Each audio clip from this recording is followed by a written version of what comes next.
క్రీస్తునందు ప్రియమైన దేవుని బిడ్డలందరికీ ప్రభువైన యేసుక్రీస్తు నామములో ఈ యొక్క రాత్రికాల సమయంలో శుభములు తెలియజేస్తున్నాను. ముఖ్యంగా నన్ను ప్రేమతో ఆహ్వానించిన పాస్టర్ శ్యామ్ గారికి, మరి ఇక్కడున్న సంఘ పెద్దలకు, స్థానిక సంఘానికి, మరి మడికి నుండి వచ్చిన వారికి అందరికీ ప్రభువైన యేసుక్రీస్తు నామంలో నాకు శుభములు మరి వందనాలు తెలియజేస్తున్నాను. అలానే మరి ఇక్కడ దైవజనులు కూడా ఉన్నారు. మరి పాస్టర్ ప్రసంగి గారు ఉన్నారు, అలానే పాస్టర్ అబ్రహాం గారు ఉన్నారు, అలానే మరి పాస్టర్ నహూం గారు కూడా ఉన్నారు. వాళ్ళందరికీ కూడా నేను ప్రభువైన యేసుక్రీస్తు నామంలో నా యొక్క శుభములు మరి వందనాలు తెలియజేస్తున్నాను. ప్రభు వారిని కూడా దీవించును గాక. మరి ఈ రాత్రి మీ గ్రామానికి రావడం దేవుడిచ్చిన కృప నేను నమ్ముతున్నాను. ఆయన అమూల్యమైన వాక్యమును మీకు బోధించుటకు దేవుడిచ్చిన ఈ తరుణం బట్టి నేను నిజంగా హృదయపూర్వకంగా నేను ప్రభువుకి మహిమ చెల్లిస్తూ ఉన్నాను. ఆమేన్, హల్లెలూయా. మరి రాత్రి ఒక్క నిమిషం మనం అందరం లేచి నిలబడినట్లయితే మనం దేవుని ఒక వాక్యాన్ని చదువుకుందాం. Let's read the word of God. దేవుని ఒక వాక్యాన్ని చదువుతుండగా మనం అందరం లేచి నిలబడదాం. 2 లేఖనాలు నేను చదవగోరుతున్నాను. మొదటిగా మత్తయి సువార్త 4వ అధ్యాయము. మత్తయి సువార్త 4వ అధ్యాయము 1 నుండి 4 వచనాలు చదువుకుందాం. మత్తయి సువార్త 4వ అధ్యాయము 1 నుండి 4 వచనాలు. అప్పుడు యేసు అపవాది చేత శోధించబడుటకు ఆత్మ వలన అరణ్యమునకు కొనిపోబడెను. 40 దినములు 40 రాత్రులు ఉపవాసముండిన పిమ్మట ఆయన ఆకలి కొనగా ఆ శోధకుడు ఆయన యొద్దకు వచ్చి, నీవు దేవుని కుమారుడవై ఈ రాళ్ళు రొట్టెలగునట్లు ఆజ్ఞాపించమనెను. అందుకు ఆయన, మనుషుడు రొట్టె వలన మాత్రము కాదు కానీ దేవుని నోటి నుండి వచ్చు ప్రతి మాట వలన జీవించును అని రాయబడి ఉన్నదనెను. ప్రభు ఈ మాటలను దీవించును గాక. అలానే యోహాను సువార్త 1వ అధ్యాయము 1వ వచనము మరియు 14వ వచనము. యోహాను సువార్త 1వ అధ్యాయము 1వ వచనము మరియు 14వ వచనము. ఆదియందు వాక్యముండెను, వాక్యము దేవుని యొద్ద ఉండెను, వాక్యము దేవుడై ఉండెను, ఆయన దేవుడై ఉండెను. మరియు 14వ వచనము. ఆ వాక్యము శరీరధారి అయి కృపా సత్య సంపూర్ణుడిగా మన మధ్య నివసించెను. తండ్రి వలన కలిగిన అద్వితీయ కుమారుని మహిమ వలె మనమైన మహిమను కనుగొంటిమి. ప్రభు ఈ మాటలను దీవించును గాక. Let us pray. ప్రార్థన చేసుకుందాం మనం. పరిశుద్ధుడా, సర్వశక్తిమంతుడా, కృపామయుడైన దేవా, స్తోత్రములు తండ్రి. మరి ప్రభువా, ఈ రాత్రి అంగర గ్రామంలో ఈ విధముగా కూటము జరుగుట జగత్తు పునాది వేయబడక మునిపే, ఈ భూమికి పునాదులు వేయబడక మునిపే నువ్వు తలంచిన తలంపై ఉన్నది ప్రభువా. ఆ తలంపు యొక్క నెరవేర్పే ఈ రాత్రి కూటమై ఉన్నది. ఖచ్చితంగా ఇప్పుడు నువ్వు రంగంపైకి వస్తున్నందుకు స్తోత్రములు. నువ్వు ఖచ్చితంగా రంగం పైన నిలబడి మాతో మాట్లాడము దేవా. తండ్రి, నీ యొక్క పరిశుద్ధాత్మ ప్రతి హృదయములో ఉన్న ఆలోచనను బయలుపరచువాడు గనుక నీవే నీ వాక్యము ద్వారా మాట్లాడమని ప్రార్థిస్తున్నాను. ఎవరు ఏ ఆలోచనలతో వచ్చారో, ఎవరు ఏ తలంపులతో ఉన్నారో అది ఒక మనుష్యుడిగా నేను ఎరుగను, కానీ నీ పరిశుద్ధాత్మకు సమస్తము తెలుసు కనుక నీవే మాట్లాడమని ప్రార్థిస్తున్నాను. ప్రభువా, ఈ రాత్రి ప్రతి ప్రశ్నకు జవాబు దొరుకును గాక. వాళ్ళ హృదయాలలో ఉన్న ఆలోచనలో ఉన్న ప్రశ్నలకు ఈ రాత్రి జవాబు నీ పరిశుద్ధాత్మ ఇచ్చును గాక. మరి నీ వాక్యము ద్వారా ప్రతి ఒక్కరితో మాట్లాడము తండ్రి.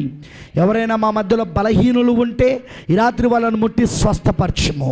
వాళ్ళ బలహీనతల నుండి విడుదల దయచేయి. ప్రతి ఒక్కరిని పరిశుద్ధాత్మతో నింపబడినట్లు సహాయం ఇచ్చాయి. క్రొత్త జన్మ పొందని వాళ్ళు ఈ రాత్రి క్రొత్త జన్మ పొందుకుందురు గాక. ఖచ్చితంగా వాళ్ళు క్రొత్త జన్మ అనుభవంలోకి వచ్చే భాగ్యము దయచే దేవా. తండ్రి, ఇదిగో ఇక్కడున్న బిడ్డలను నీ చేతికి అప్పగిస్తున్నాం. ఈ స్వరము ఎంత దూరం వరకైతే వెళ్తున్నదో వాళ్ళందరినీ చేతికి అప్పగిస్తున్నాం. ప్రతి ఒక్కరి ఆత్మను నీ స్వాధీనంలో ఉంచుకోదేవా. నీవే మాట్లాడమని ప్రార్థిస్తున్నాను. ఆటంకపరచాలని చూస్తున్న దురాత్మ శక్తులను, దయ్యపు శక్తులను, క్రీస్తు విరోధి ఆత్మలను ప్రభు అయిన యేసుక్రీస్తు నామములో నాశన దినం కొరకు పాతాళములో బంధిస్తున్నాము. ఏ దయ్యము పని చేయకుండా ఆ దయ్యములన్నిటినీ యేసుక్రీస్తు నామములో నిర్వీర్యపరుస్తున్నాం. నీ పరిశుద్ధాత్మనే ఇక్కడ పనిచేయాలి. నీ పరిశుద్ధాత్మనే ఇక్కడ రంగం పైన ఉండాలి. ప్రతి ఒక్కరూ నీ ఆత్మతో నింపబడాలి. వాళ్ళ జీవితాలలో మార్పు రావాలి. ఒక క్రొత్త అనుభూతితో వాళ్ళు ఇక్కడ నుండి వెళ్ళాలి ప్రభువా. ఆ విధముగా నీ పరిశుద్ధాత్మ అభిషేకమును ఇక్కడ కుమ్మరించమని ప్రార్థిస్తున్నాను. ప్రతి బిడ్డ నీ పరిశుద్ధాత్మ బాప్తిజమును పొందుకున్నట్లు సాయం చేయమని, నీవే మాట్లాడమని సమర్పించుకుంటూ యేసుక్రీస్తు నామములో ప్రార్థిస్తున్నాము. ఆమేన్. దయచేసి కూర్చోండి. Please be SIT down.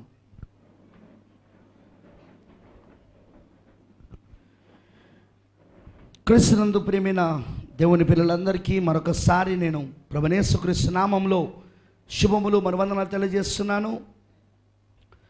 మరి రాత్రి మీ మధ్యలోనికి రావడం చాలా ఆనందమైన విషయము. ప్రభు మిమ్మల్ని దీవించునుగాక. God bless you all. దేవుడు మిమ్మల్ని ఆస్వాదించునుగాక. మరి రాత్రి ప్రియమైన దేవుని పిల్లలారా, నేను ఒక చిన్న అంశం మీద మాట్లాడాలని ఆశిస్తున్నాను. ఆ అంశం ఏమిటంటే, మనుషుడు రొట్టె వలన మాత్రం కాదు కానీ దేవుని నోటి నుండి వచ్చు ప్రతి మాట వలన జీవించును అని రాయబడి ఉన్నదనెను అనే మాట మీద నేను మాట్లాడాలని ఆశిస్తున్నాను. ఆమేన్.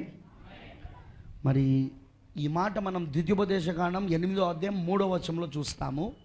యేసుక్రీస్తు ఇక్కడ ఆయన ఎత్తి చూపించిన ఈ మాట, అపవాదితో ఎత్తి చూపించిన ఈ మాట ఎక్కడదంటే ద్వితీయోపదేశకాండం 8వ అధ్యాయం 3వ వచనంలో ఉన్న మాటను యేసుక్రీస్తు అపవాదికి ఎత్తి చూపిస్తున్నాడు. ఇక్కడున్న సందర్భం కూడా మనందరికీ తెలుసు. మత్తయి సువార్త 4వ అధ్యాయంలో యేసుక్రీస్తు అపవాది చేత శోధించబడుటకు ఆత్మ వలన అరణ్యమునికి కొనిపోబడెను అని రాయబడి ఉంది. ఆత్మ అనే పదము పెద్దక్షరాలలో ఉంది. ఎప్పుడైనా గుర్తుంచుకోండి, ఆత్మ అనే పదము పెద్దక్షరాలలో బైబిల్లో కనబడితే అది పరిశుద్ధాత్మ అని అర్థము. That is the spirit of God. అది దేవుని ఆత్మ. అందుకే దేవుని ఆత్మ అని సూచించడానికి అందుకే వాళ్ళు పెద్దక్షరాలలో దాన్ని ప్రింట్ చేశారు. అయితే ఇక్కడ పరిశుద్ధాత్మ యేసును ఎక్కడికి తీసుకెళ్ళాడంటే అరణ్యంలోనికి తీసుకెళ్ళాడు. ఎందుకంటే అపవాది చేత శోధించబడడానికి. చాలా విచిత్రంగా లేదు? పరిశుద్ధాత్మ యేసుక్రీస్తును అపవాది చేత శోధించబడడానికి నడిపించాడు. ఇప్పుడు అదే పరిశుద్ధాత్మ నీలో ఉంటే నిన్ను శోధన నుండి తప్పించడానికో, నిన్ను శ్రమల నుండి తప్పించడానికో నిన్ను నడిపించడు. కానీ నువ్వు కూడా యేసు వలె ఆయన అపవాది చేత శోధించబడడానికే ఆయన నిన్ను నడిపిస్తాడు. That is the way. అది విధానం. అది చాలాసార్లు మనం వింటూ ఉంటాం, మనకు శోధనలు రావు యేసు ప్రభుని నమ్ముకుంటే. యేసు ప్రభుని నమ్ముకుంటే మనకు కష్టాలు రావు, మనకు శ్రమలు రావు, మనకు సమస్యలు రావు అని అంటుంటారు. But it is wrong. అది తప్పది. ఎందుకంటే యేసుక్రీస్తును నువ్వు నమ్మినప్పుడు, యేసుక్రీస్తును వెంబడిస్తున్నప్పుడు ఖచ్చితంగా అపవాది నిన్ను శోధిస్తాడు. వాడు నిన్ను శోధిస్తాడు, వాడు నిన్ను శ్రమ పెడతాడు, వాడు నిన్ను కష్టపెడతాడు, నీ పైన నిందలు పెడతాడు, అవమానాలు పెడతాడు, పరీక్షలు పెడతాడు. వాడు చెయ్యవలసిన పనులన్నీ నీ జీవితంలో వాడు చేస్తాడు. కానీ నువ్వు నిజంగా దేవుని కుమారుడవైతే, నువ్వు నిజంగా దేవుని కుమార్తెవైతే, నువ్వు యేసు ఎలా జయించాడో నువ్వు కూడా ఆ శోధనను అలానే జయిస్తావు. యేసు ఎలా జయించాడో తెలుసా? ఇక్కడ వాక్యము ద్వారా. ఆయన రాళ్ళను రొట్టెలుగా మార్చమని అపవాది అడిగినప్పుడు ఆయన రాళ్ళను రొట్టెలుగా మార్చలేడా? మార్చగలడు ఆయన. ఆయనకు అసలు ఆయనకు రొట్టెలు కావాలంటే రాళ్ళు ఎందుకు? ఆయనకు రాళ్ళు కూడా అక్కర్లేదు. ఒకవేళ రొట్టెలు కావాలనుకుంటే ఆయన సృష్టికర్త. ఆయనకు రాళ్ళు కూడా అక్కర్లేదు. కానీ ఆయన ఎందుకు రాళ్ళను రొట్టెలుగా మార్చి అపవాదిని ఓడించలేదంటే, అపవాదిని ఓడించే విధానము ఏమిటంటే వాక్యము ద్వారా మాత్రమే. Only by word. వాక్యం ద్వారా మాత్రమే నువ్వు అపవాదిని ఓడించగలుగుతావు. అందుకే యేసుకొచ్చిన 3 శోధనలు ఆయన ఎలా జయించాడో తెలుసా? వాక్యము ద్వారానే జయించాడు ఆయన. ఇలాగూ రాయబడి ఉన్నది, ఇలాగూ రాయబడి ఉన్నది, ఇలాగూ రాయబడి ఉన్నది అని చెప్తూ చేయించాడు ఆయన అక్కడ. ఎందుకంటే యేసుక్రీస్తు కూడా ఏమై ఉన్నాడంటే వాక్యమై ఉన్నాడు. మనం చదివిన యోహాను సువార్త 1:3 వచ్చిన ఆదియందు వాక్యం ఉండెను, వాక్యము దేవుని యొద్ద ఉండెను, వాక్యమే దేవుడై ఉండెను. ఇప్పుడు 14 వచనం ఏమంటే ఆ వాక్యమే శరీరధారి అయి కృపా సత్య సంపూర్ణుడిగా మన మధ్య నివసించెను. వాక్యము శరీరధారిగా వచ్చిన వాడే యేసుక్రీస్తు అయి ఉన్నాడు. ఇప్పుడు అపవాదిని యేసుక్రీస్తు ఎలా జయించాడంటే ఆయన శక్తి చేత జయించలేదు, బలము చేత జయించలేదు, కానీ వాక్యం ద్వారా జయించాడు.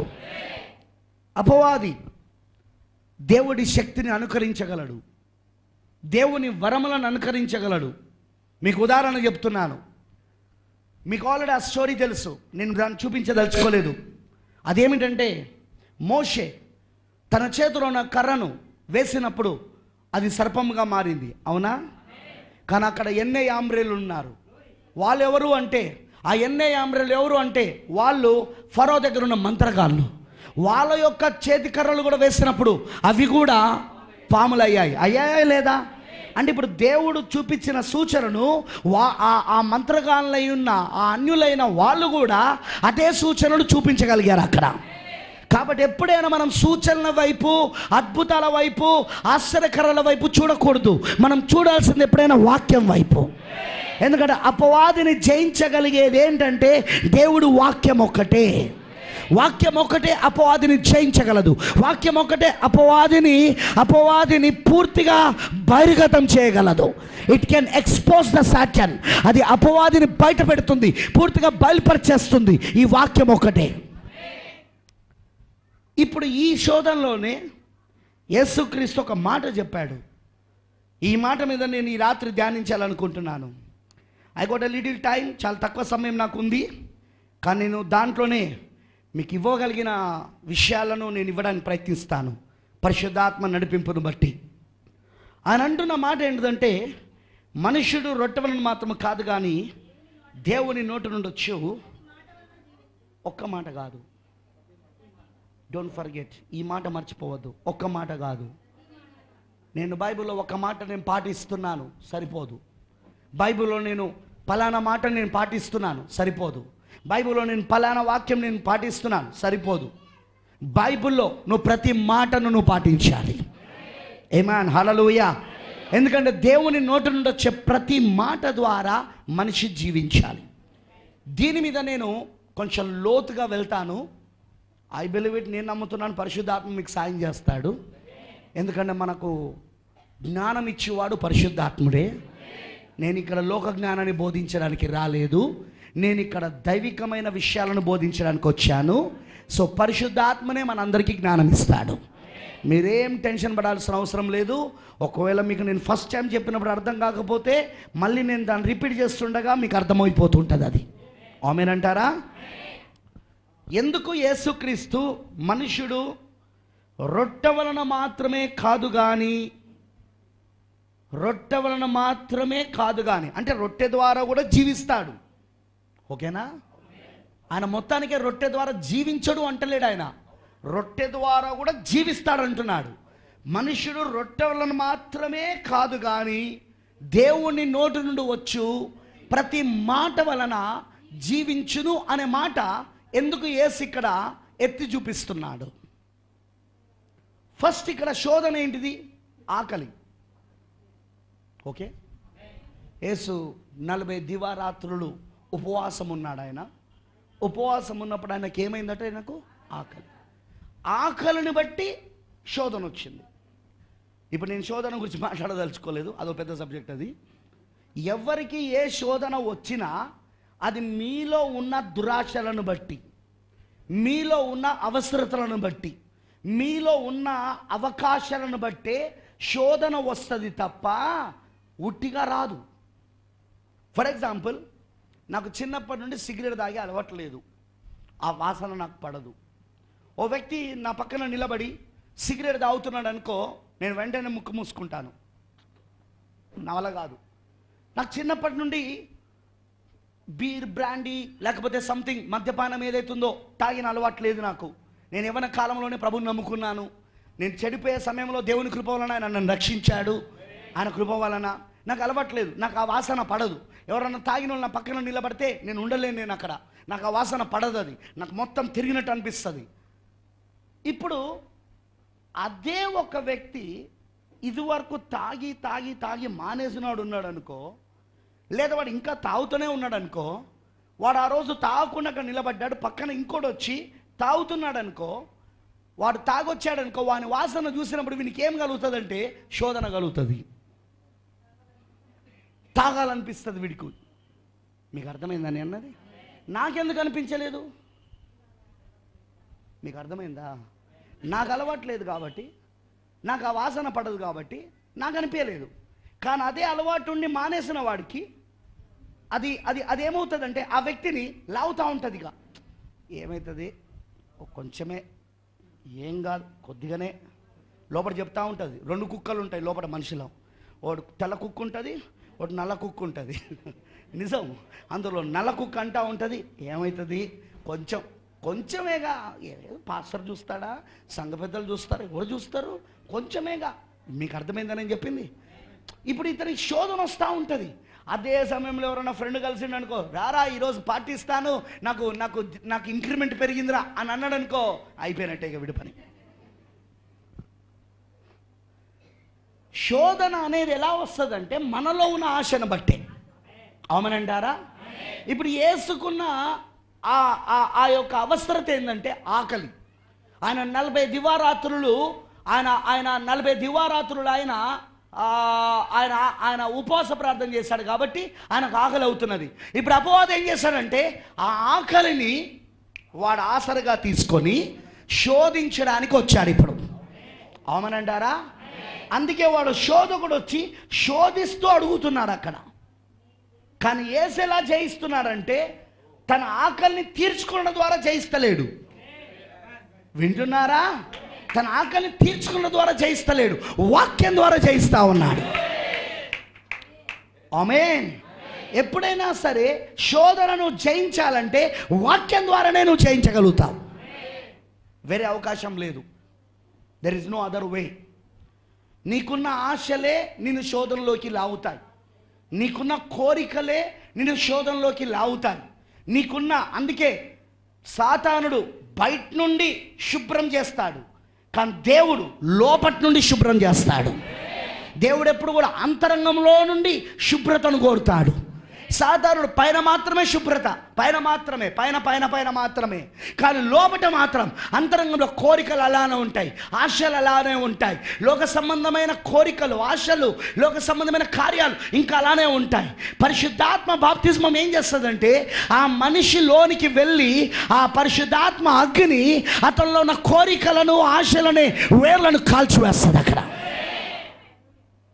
అందుకే ఒక వ్యక్తి త్రాగే అలవాటు ఉండి మానేశాడనుకో, డాక్టర్ చెప్పాడని మానేసిన, ఫ్రెండ్స్ చెప్తున్నారని మానేసిన, భార్య చెప్తుందని మానేసిన, మళ్ళీ మొదలు పెట్టవచ్చు ఒక పరిస్థితిలో, ఒక సమస్య, ఒక ఒత్తిడిలో. కానీ పరిశుద్ధాత్మ బాప్తిస్మం పొందుకున్నాక ఆ వ్యక్తి ఇక ఏది ఏమైనా సరే, ఎంత అవకాశాలు ఉన్నా సరే, ఎంత శోధనలు వచ్చినా సరే, అతను మళ్ళీ తిరిగి త్రాగుడు జోలికి వెళ్ళాడు అతను. That is the difference. మనము మానేయడంకి పరిశుద్ధాత్మ వచ్చి మనలో ఉండి ఆ కోరికను పూర్తిగా తీసివేసి, కాల్చివేసి మానేసే దాని గురించిన వ్యత్యాసం ఏంటంటే పరిశుద్ధాత్మతో నింపబడిన వ్యక్తి, పరిశుద్ధాత్మ అభిషేకాన్ని పొందుకున్న వ్యక్తి, అతనికి అగ్నిబాప్సం వచ్చినప్పుడు అతను ఉన్న కోరికలన్నిటిని అది కాల్చివేస్తుంది కనుక అతనికి అసలు కోరికనే ఉండదుగా అది తాగాలి అని. అతనికి ఒకవేళ పాపం చేసే అవకాశం దొరికితే చెయ్యడు. ఎందుకంటే చెయ్యాలంటే ముందు ఇక్కడ కోరిక ఉండాలి. ఆమేన్, హల్లెలూయా. చెయ్యాలంటే ఇప్పుడు ఇక్కడ ఏముండాలి? కోరిక ఉండాలి, ఆశ ఉండాలి. అది లేదు. ఎందుకంటే దేవుడు దాన్ని పూర్తిగా అగ్ని బాప్తిస్మంలో కాల్చేశాడు, ఆ వేర్లను కాల్చేశాడు, ఆ కోరికలను. హల్లెలూయా. అందుకే మనము మానేసేది వేరు, దేవుడు మానిపించేది వేరు. చాలాసార్లు మనమే నిర్ణయం తీసుకుంటాం, దట్స్ గుడ్, అది మంచిదే. కానీ పరిశుద్ధాత్మ సాయం లేకుండా నువ్వు నిలబడలేవు, నువ్వు అది మర్చిపోక ఈ విషయాన్ని. ఓకే, ఇప్పుడు చూడండి, ఎందుకు యేసు మనుష్యుడు బ్రతుకుచున్నది రొట్టె వలన మాత్రమే కాదు కానీ దేవుని నోటి నుండి వచ్చే ప్రతి మాట వలన జీవించును అనే మాట అన్నాడు. దానికి ఆన్సర్ దొరకాలంటే మనం ఎక్కడికి వెళ్ళాలంటే ఆది కాండానికి వెళ్ళాలి. ఎక్కడికి వెళ్ళాలి? ఆది కాండానికి వెళ్ళాలి. లెట్స్ గో, వెళ్దామా? నాతో పాటు జర్నీకి రెడీగా ఉన్నారా? రైట్. ఆది కాండానికి అంటే ఆదాము కాలానికి. ఆది కాండం 1వ అధ్యాయం.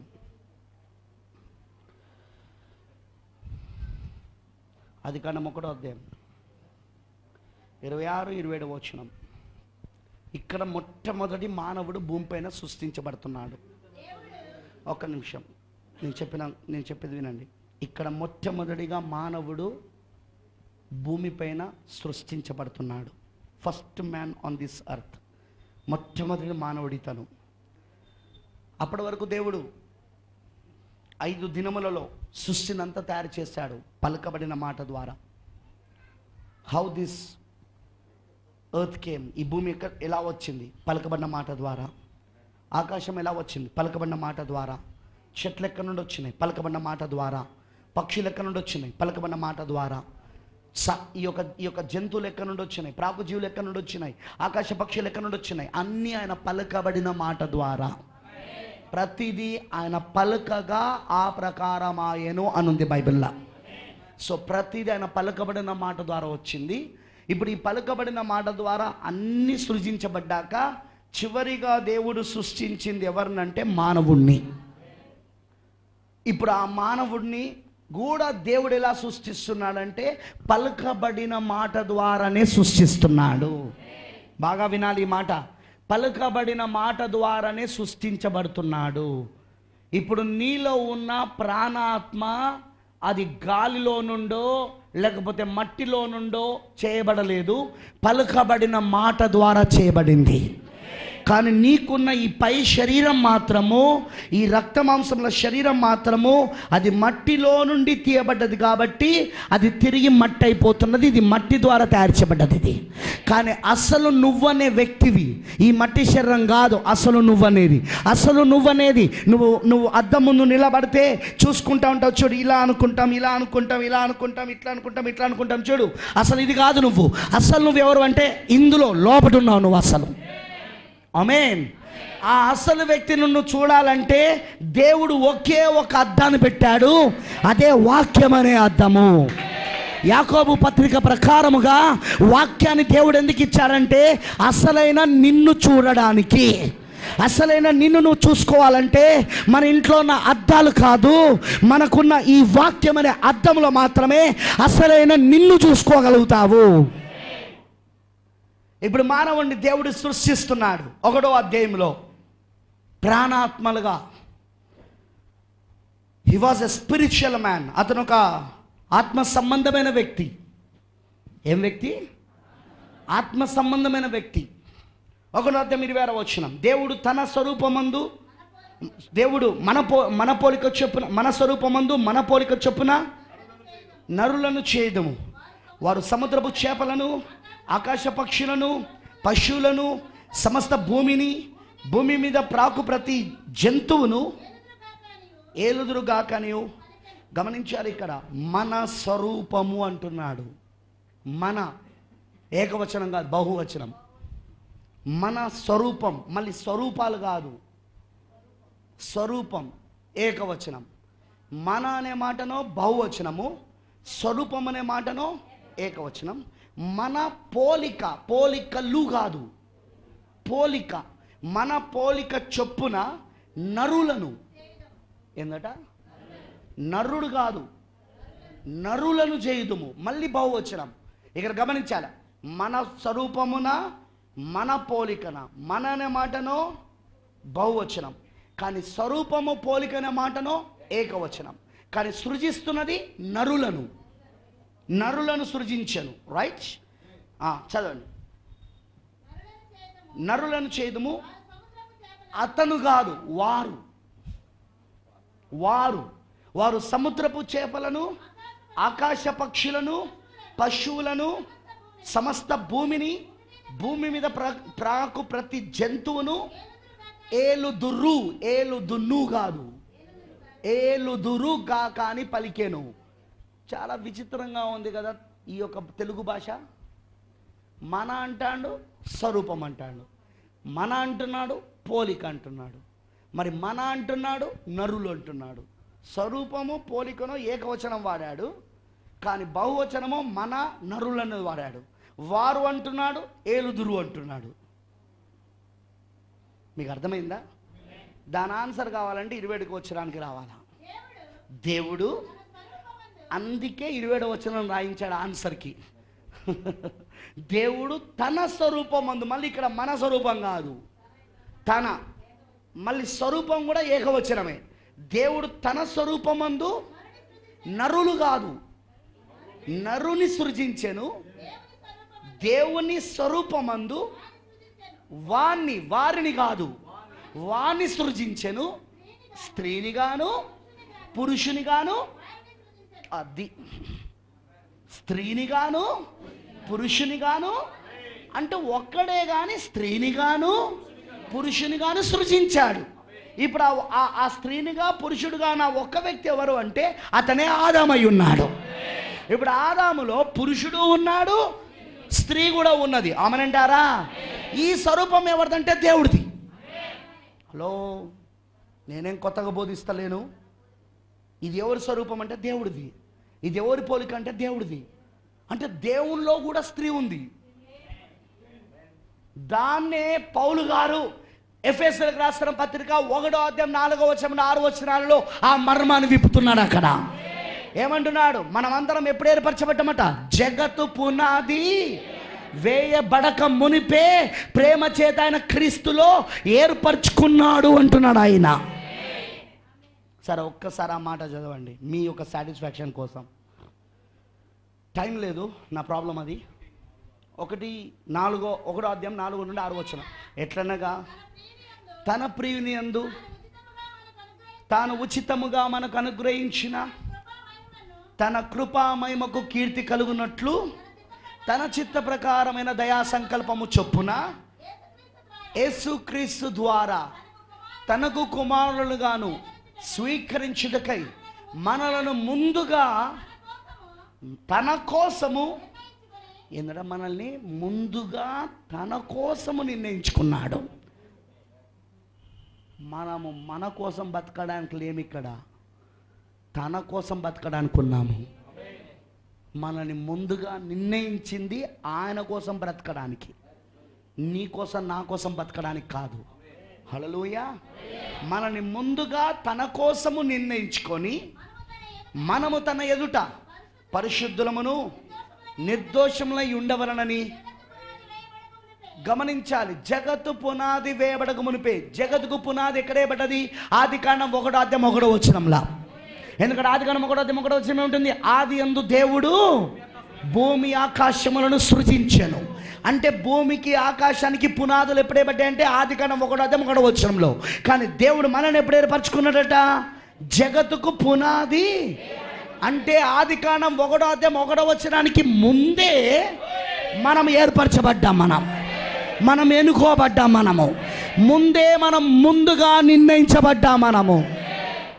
అందుకే నిన్న చెప్పాను నేను, ఈ భూమి కంటే వయసు మనదే పెద్దది. నువ్వు కేవలం ఈ శరీరాన్ని చూసుకుంటాను, ఇందులోకి వచ్చిన వయసును చూస్తాను. కానీ నేనేం చూస్తానో తెలుసా? ఇందులో రాకమునుపు, ఈ శరీరంలోనికి, తల్లి గర్భంలో రూపించబడిన ఈ మట్టి శరీరంలోనికి నేను రాక మునుపు నేను ఎక్కడ ఉన్నాను అంటే క్రీస్తు యేసులో ఉన్నా. నేను ఎప్పుడు ఏర్పరచబడ్డాను క్రీస్తు యేసులో అంటే జగత్తు పునాది, చదవండమ్మా, జగత్తు పునాది వేయబడక మునిపే ప్రేమ చేత ఆయన క్రీస్తులో మనల్ని ఏర్పరచుకున్నాను. ఇంకో చాలు. ఇప్పుడు క్రీస్తులో మనం ఉన్నామా? ఎప్పుడున్నాం? నువ్వు చర్చ్కి వచ్చినప్పుడా? లేదా పలానా కుటుంబంలో పుట్టినప్పుడా? పలానా క్రైస్తవ కుటుంబంలో పుట్టినప్పుడా? ఎప్పుడున్నావు నువ్వు? జగత్తు పునాది వేయబడక మునిపే నువ్వు క్రీస్తులో ఉన్నావు, ఏర్పరచబడ్డావు. నువ్వు ఇప్పుడు క్రీస్తులో ఉన్న నువ్వు సంఘమై ఉన్నావు. క్రీస్తులోన నీవు వధువై ఉన్నావు, సంఘమై ఉన్నావు, వధువై ఉన్నావు, స్త్రీవై ఉన్నావు. ఇప్పుడు అదే రూపాన్ని ఎవరికి ఇస్తా ఉన్నాడు? ఇప్పుడు ఆయన ఆదాంకి ఇస్తా ఉన్నాడు. ఆదాము రూపములో మనం చేయబడలేదు, మన రూపములోనే ఆదాం చేయబడ్డాడు. మన రూపములోనే ఆదాం చేయబడ్డాడు. అవ్వ రూపములో మనం చేయబడలేదు, అవ్వనే మన రూపములో చేయబడింది. చూడండి, ఇప్పుడు ఆదాము ముందా క్రీస్తు ముందా? 2000 సంవత్సరాల క్రితం క్రీస్తు వచ్చి ఉండొచ్చు, కానీ క్రీస్తు 2000 సంవత్సరాలు రాకమునిపే ఉన్నాడు. ఆయన ఎప్పుడున్నాడు? ఆయన జగత్తు పునాది వేయబడక మునిపే ఉన్నాడు. ఆయన క్రీస్తున్నాడంటే మనం కూడా ఉన్నాం. ఎందుకంటే మనం క్రీస్తులో ఏర్పరచబడి ఉన్నాం కనుక, క్రీస్తులో వెనుకబడి ఉన్నాం కనుక. అంటే ఇప్పుడు ఆదామవ్వల కంటే ముందు ఎవరున్నారంటే నువ్వు నేనున్నాము. ఇప్పుడు ఆదామవ్వలు ఎవరి స్వరూపంలో తయారు చేయబడ్డారంటే క్రీస్తు ఆయన వధువు యొక్క స్వరూపంలో తయారు చేయబడ్డారు. Praise the lord. అర్థమైందని చెప్పింది. ఇప్పుడు చూడండి, ఈ స్వరూపము ఆదాంకి ఇచ్చాడు. ఆదాం ఇప్పుడు స్త్రీని కలుగుండి సృజించబడ్డాడు.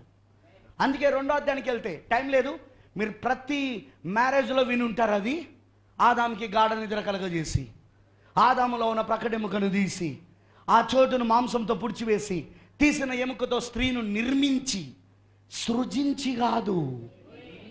నిర్మాణానికి సృజించడానికి తేడా తెలుసా మీకు? ఇదిగో ఇది నిర్మాణం, ఈ చర్చ్ అంటే ఇది నిర్మాణం. ఇదిగో ఈ బల్ల నిర్మాణం, ఇదిగో ఇది నిర్మాణం. ఎందుకు? ఈ నిర్మాణంలో మనం ఏం చేస్తామంటే ఏదో ఒక పదార్థాన్ని తీసుకొని ఆ పదార్థము ద్వారా దాన్ని తయారు చేస్తాం. అది నిర్మాణం. సృజించుట అంటే ఏ పదార్థము తీసుకోకుండా, ఏ పదార్థాన్ని వాడకుండా దానిని ఉనికిలోనికి తీసుకురావడం సృజించడం. దేవుడు భూమిని సృజించాడు, దేవుడు ఆకాశాన్ని సృజించాడు, దేవుడు సూర్యచంద్ర నక్షత్రాలను సృజించాడు. అలానే 1వ అధ్యాయం మానవుణ్ణి సృజించాడు. కానీ 2వ అధ్యాయంలో స్త్రీని నిర్మించాడు. ఎందుకంటే ఇప్పుడు ఎముకను తీస్తున్నాడు, అలానే ఆదాములో ఉన్న స్త్రీ ఆత్మను తీస్తున్నాడు. ఆ స్త్రీ ఆత్మను ఎముకను తీసి ఆయన ఆ మాంసంతో దాంతో నిర్మించి ఆదాము ఎదుటకు తీసుకొచ్చినప్పుడు ఆదాము ఆమెను గుర్తుపట్టి, ఈమె ఎవరో కాదు కానీ నా ఎముకలో ఎముక, నా మాంసములో మాంసము, ఈమె నరుల్లో నుండి తీయబడ్డది కనుక. ఎక్కడి నుండి తీయబడ్డది? ఈమె నరుల్లో నుండి. అంటే నరుల్లో ఆల్రెడీ ఉన్నది ఈమె, ఆదాములో ఆల్రెడీ ఈమె ఉన్నది. అక్కడ ఎప్పుడున్నదామె? అక్కడ ఆదికాండం 1వ అధ్యాయం 26-27 వచనంలో దేవుడు సృజిస్తున్నప్పుడే ఉన్నదామె. Praise the Lord. తరువాత దేవుడు నరుడు ఒంటరిగా ఉండడం మంచిది కాదని అక్కడ వాళ్ళిద్దరిని వేరు చేశాడు ఆయన. అక్కడ అంతవరకు మాత్రం ఒకరిగా ఉన్నారు. ఆదామే కనబడుతున్నాడు, కానీ ఆదాము లోపట వధువు కూడా ఉన్నది. ఆదాము లోపట క్రీస్తు, ఆదాము లోపట ఆదాము యొక్క భార్య కూడా ఉన్నది. 2వ అధ్యాయంలో ఆదాము లోపట ఉన్న ఆదాము భార్యను బయటికి తీసి ఆమెను తయారు చేసి ఆదాము ముందు తీసుకొచ్చినప్పుడు ఆదాము గుర్తుపట్టి అంటున్నాడు, ఈమె నరుల్లో నుండి తీయబడ్డది, ఈమె ఎముక నా ఎముక, ఈమె మాంసం నా మాంసం, ఈమెలో ఉన్న నరాలు నా నరాలు, ఈమెలో ఉన్న రక్తం నా రక్తం, ఈమెలో ఉన్న ప్రతి భాగం నాదై ఉన్నది. ఈమె నాలో నుండి తీయబడ్డది కనుక, ఈమె నరుల్లో నుండి తీయబడ్డది కనుక నారి అనబడుతుంది. ఆమేన్. అర్థమైంది అందరికీ? ఇక్కడ 3 దేవుళ్ళు, త్రిత్వవాదులు అంతా ఉట్టిది. అదంతా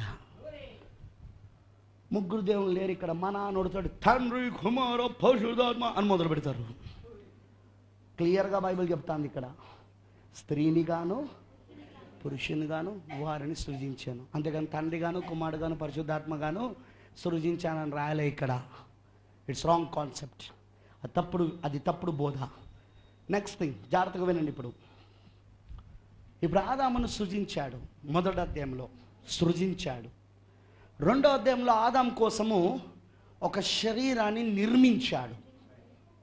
ఓకే, ఆదామును 1వ అధ్యాయంలో సృజించాడు. అందుకే 1వ అధ్యాయంలో ఉన్న ఆదాము, బాగా వినండి, మొదటి అధ్యాయంలో ఉన్న ఆదాము ఆత్మ సంబంధమైన వ్యక్తి. హీస్ ఎ స్పిరిచువల్ మ్యాన్, ఆత్మ సంబంధమైన వ్యక్తి. ఇప్పుడు రెండవ అధ్యాయంలో ఆదామును అంటే ఆదాము కోసం శరీరాన్ని మట్టి నుండి తీస్తున్నాడు. చేతులతో ఆయన తన చేతులతో మట్టిని తీసి ఆ మట్టితో ఆదాముకు ఒక శరీరాన్ని నిర్మిస్తున్నాడు, ఒక శరీరాన్ని తయారు చేస్తున్నాడు. అవునా కాదా? చదువుదాము ఒకసారి ఆదికాండం 2వ అధ్యాయము.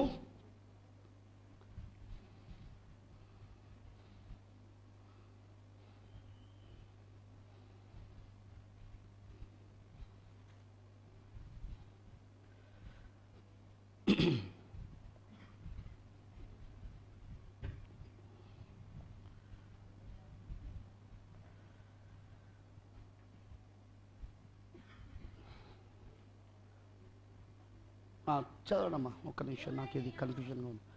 దేవుడైన యెహోవా నేల మంటితో నరు, ఇక్కడ చూడండి, సృజించుట కాదు. Do not forget this 2 words. Bible చదువుతున్నప్పుడు ఈ 2 మాటలు ఎప్పుడు మర్చిపోవద్దు. సృజించుట వేరు, నిర్మించుట వేరు. వింటున్నారా? అది ఎప్పుడు మనసులో పెట్టుకోండి.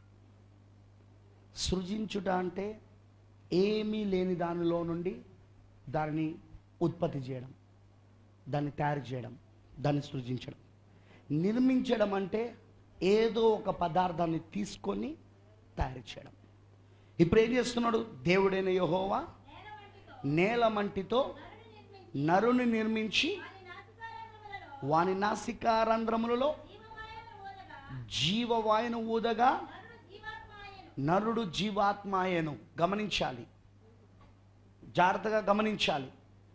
మొదటి అధ్యాయంలో నరుని సృజించాడు, రెండవ అధ్యాయంలో నిర్మిస్తున్నాడు శరీరాన్ని, నేల మంటిని తీసుకొని.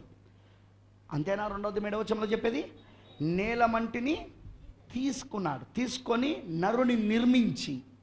అందుకే సైన్స్ ఏమంటదంటే మనం కలుగున ఈ శరీరంలో 16 మూలకాలు ఉంటాయి, 16 ఎలిమెంట్స్. పొటాషియం, కాల్షియం, సల్ఫర్, తర్వాత దాని ఏమంటారంటే ఐరన్, ఇంకా కాస్మిక్ లైట్, పెట్రోలియం, ఇలా 16 ఎలిమెంట్స్. మీరు గూగుల్కి వెళ్ళి ఒకసారి మీరు కనుక మానవ శరీరము ఎన్ని మూలకాలతో తయారు చేయబడ్డదో మీరు సెర్చ్ చేస్తే మీకు కనబడుతుంది. 16 మూలకాలు ఉంటాయి ఇందులో. అందుకే పిల్లలు ఎప్పుడైనా స్కూల్ రబ్బరిస్తంగా మలపడానికి, పెన్సిల్తో రాసిన దాన్ని మలపడానికి దాన్ని తింటున్నారనుకో, ఆ రబ్బర్ని తింటున్నారనుకో, వాళ్ళను డాక్టర్ దగ్గర తీసుకెళ్తే డాక్టర్ అంటాడు ఇతనికి సల్ఫర్ తక్కువగా ఉంది, అందుకోసమే రబ్బర్ తింటున్నారు, రబ్బర్లో సల్ఫర్ దొరుకుతుంది కాబట్టి సల్ఫర్కి సంబంధించిన టానిక్ రాస్తాడు. ఒకవేళ వీళ్ళు ఏమైనా బలపాలు, వాటిని ఏమంటారు మీరు ఇక్కడ, కనుకలు, అది తింటున్నారనుకో పిల్లలు, మీరు ఒకవేళ డాక్టర్ దగ్గరికి వెళ్ళారనుకో, అతను కాల్షియం తక్కువగా ఉంది కనుకనే, అందుకే కాల్షియం వలన లేదు కాబట్టి ఆ బలపంలో అదే ఆ కణికలు దాంట్లో అది దొరుకుతుంది కాబట్టి తింటున్నాడని కాల్షియం ట్యాబ్లెట్సో లేకపోతే కాల్షియం టానికో రాసిస్తారు. ఆమేన్. మీకు అర్థమైందని చెప్పింది. మన శరీరము 16 మూలకాలతో మట్టిలోని తయారు చేయబడ్డది. సైన్స్ ప్రకారంగా ఈ శరీరాన్ని మళ్ళీ మట్టిగా మార్చే శంషడ్ మట్టి. ఎంత? నేను చెప్తలేను, సైన్స్ చెప్తున్నది. 1 స్పూన్ఫుల్ ఆఫ్ డస్ట్, 1 చెంచాడు మట్టి. ఆ చెంచాడు మట్టికి లిప్స్టిక్ రాస్తావు, ఆ చెంచాడు మట్టికి ఆభరణాలు వేస్తావు, ఆ చెంచాడు మట్టికి మేకప్లు వేస్తావు. ఓర్ నాయనో. కానీ అదేంటిది అంటే జస్ట్ చెంచాడు మట్టి. శుభ్రంగా ఉండడం వేరు, కృత్రిమమైన అందాన్ని పెట్టుకోవడం వేరు. నేను అపరిశుభ్రంగా ఉండమని నేను చెప్తలేను, కానీ కృత్రిమమైన అందం అక్కర్లేదని నేను అంటున్నాను. ఆ లిప్స్టిక్ కృత్రిమమైన అందము, ఆ ముఖానికి రాసుకునే ఆ రంగులు కృత్రిమమైన అందము, ఆ ఆభరణాలు కృత్రిమమైన అందము, అది అక్కర్లేదు నీకు. ఎందుకంటే సుందరమైన మీ అవయములకు అతి సుందరత అక్కర్లేదని పౌలు గారు రాశాడు. ఆమేన్. నాకు తెలిసి ఇది కొంతమంది హృదయాలను బాధ పెడుతుందని.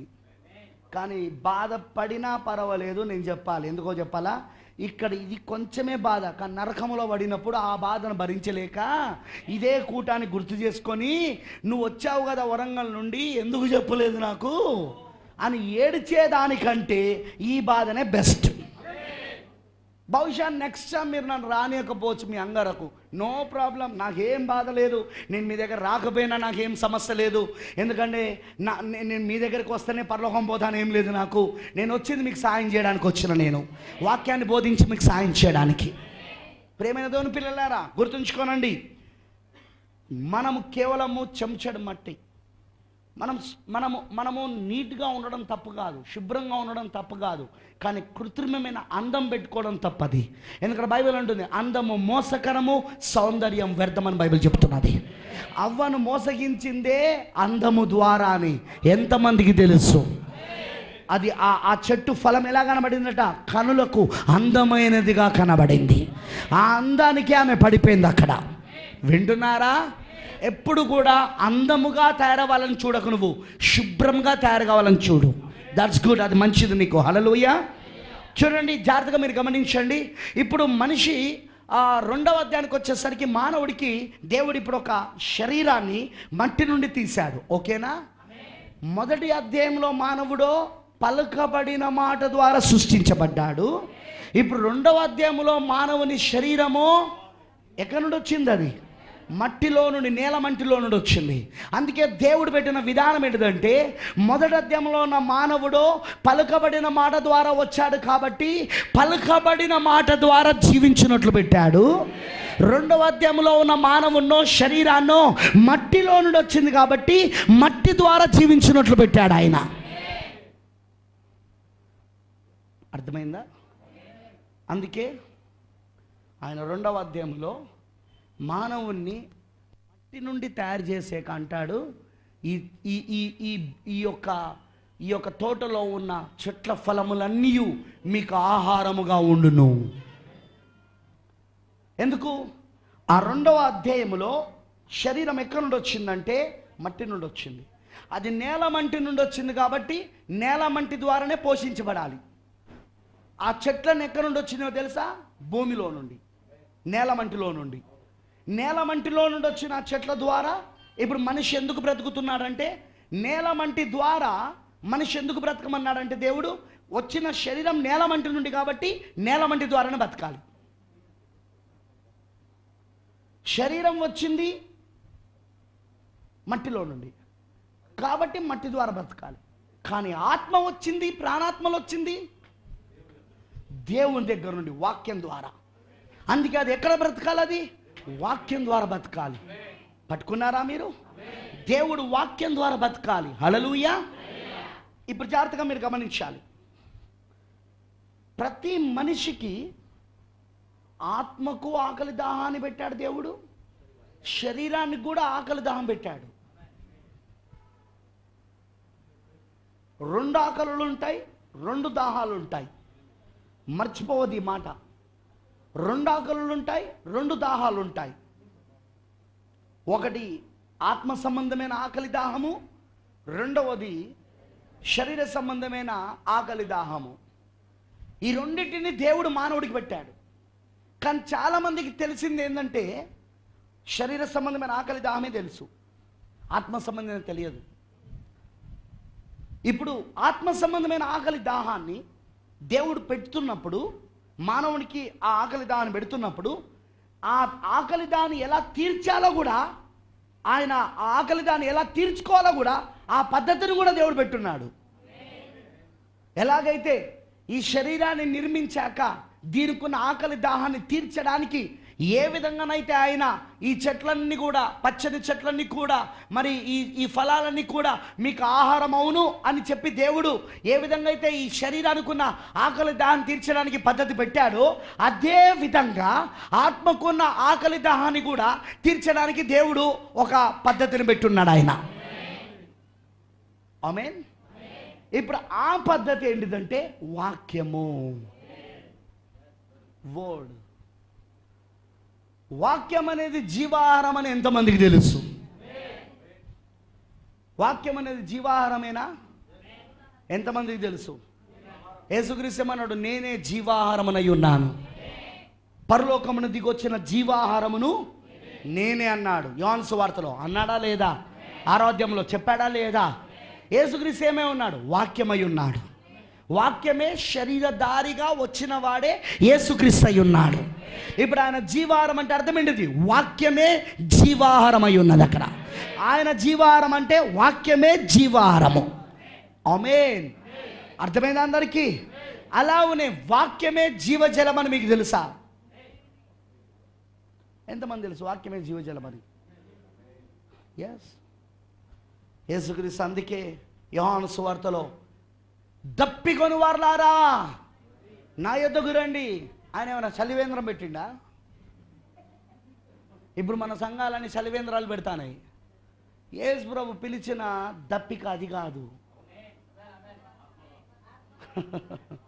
యేసు ప్రభు పిలిచిన దప్పికొని వాళ్ళ నా దగ్గరికి రండి అని చలివేంద్రం దగ్గర రమ్మంటలేడు ఆయన. లేకపోతే ఊరికొకటి ట్యాంకు కట్టించి దానికి ఏంటిది అది పంపులు ఏర్పాటు చేసి అదే ఆ మినరల్ వాటర్ పెట్టింది కాదు అది. యేసు ప్రభు ఆ పని చేయమని చెప్పలే.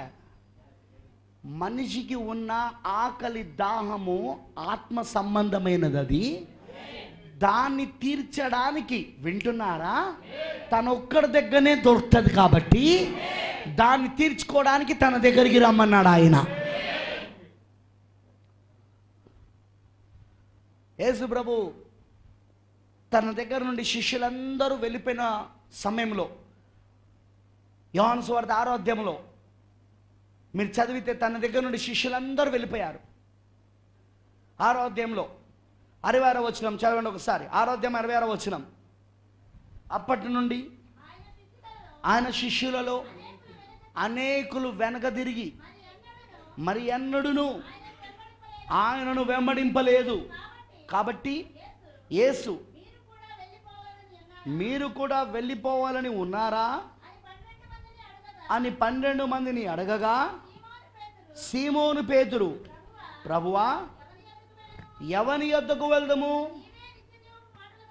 నీవే నిత్య జీవపు మాటలు గలవాడవు, నీవే దేవుని పరిశుద్ధుడవని మేము విశ్వసించి ఎరుగున్నామని ఆయనతో చెప్పాను. హల్లెలూయా. దేవుడికి మహిమ కలుగును గాక.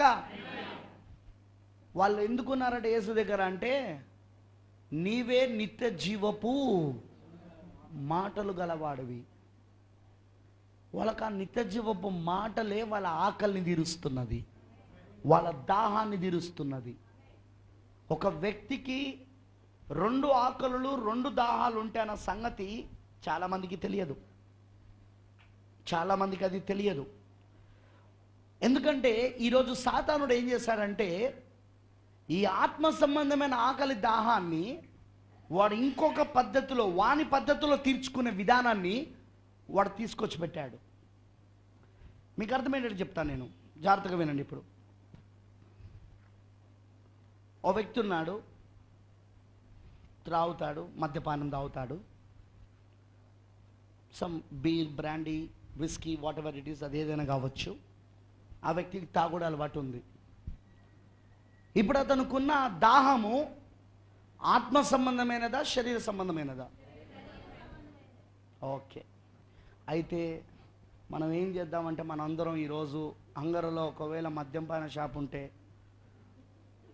మన కారులో, మన మన మన ఆటోలోనో కారులోనో ఒక 100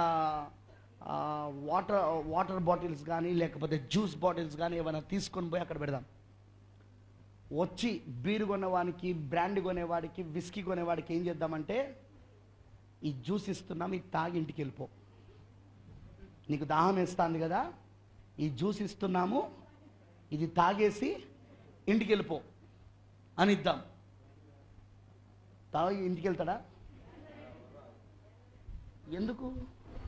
అతని శరీర సంబంధమైన దాహము తీరడానికి జ్యూస్ అయితేంది, వాటర్ అయితేంది, లేకపోతే బ్రాండ్ అయితేంది, విస్కీ అయితేంది.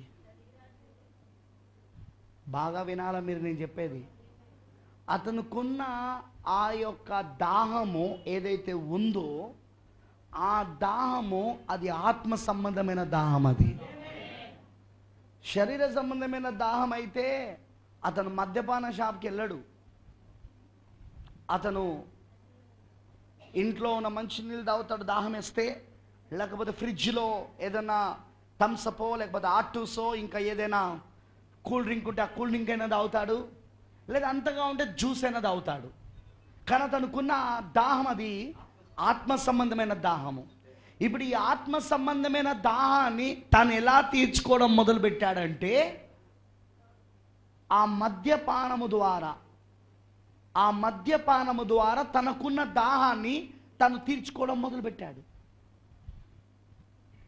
అందుకే ఆ వ్యక్తికి నువ్వు ఎంత ఆపినా అతను ఆగడు.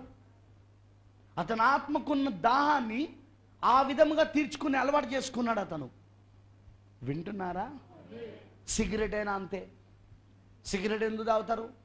అది శరీర సంబంధమైన దాహం కాదు, అది శరీర సంబంధమైన ఆకలి కాదు, అది ఆత్మ సంబంధమైనది. తన ఆత్మను తృప్తిపరచుకోవడానికి తను సిగరెట్ తాగుతున్నాడు. అర్థమైందా నేను చెప్పింది?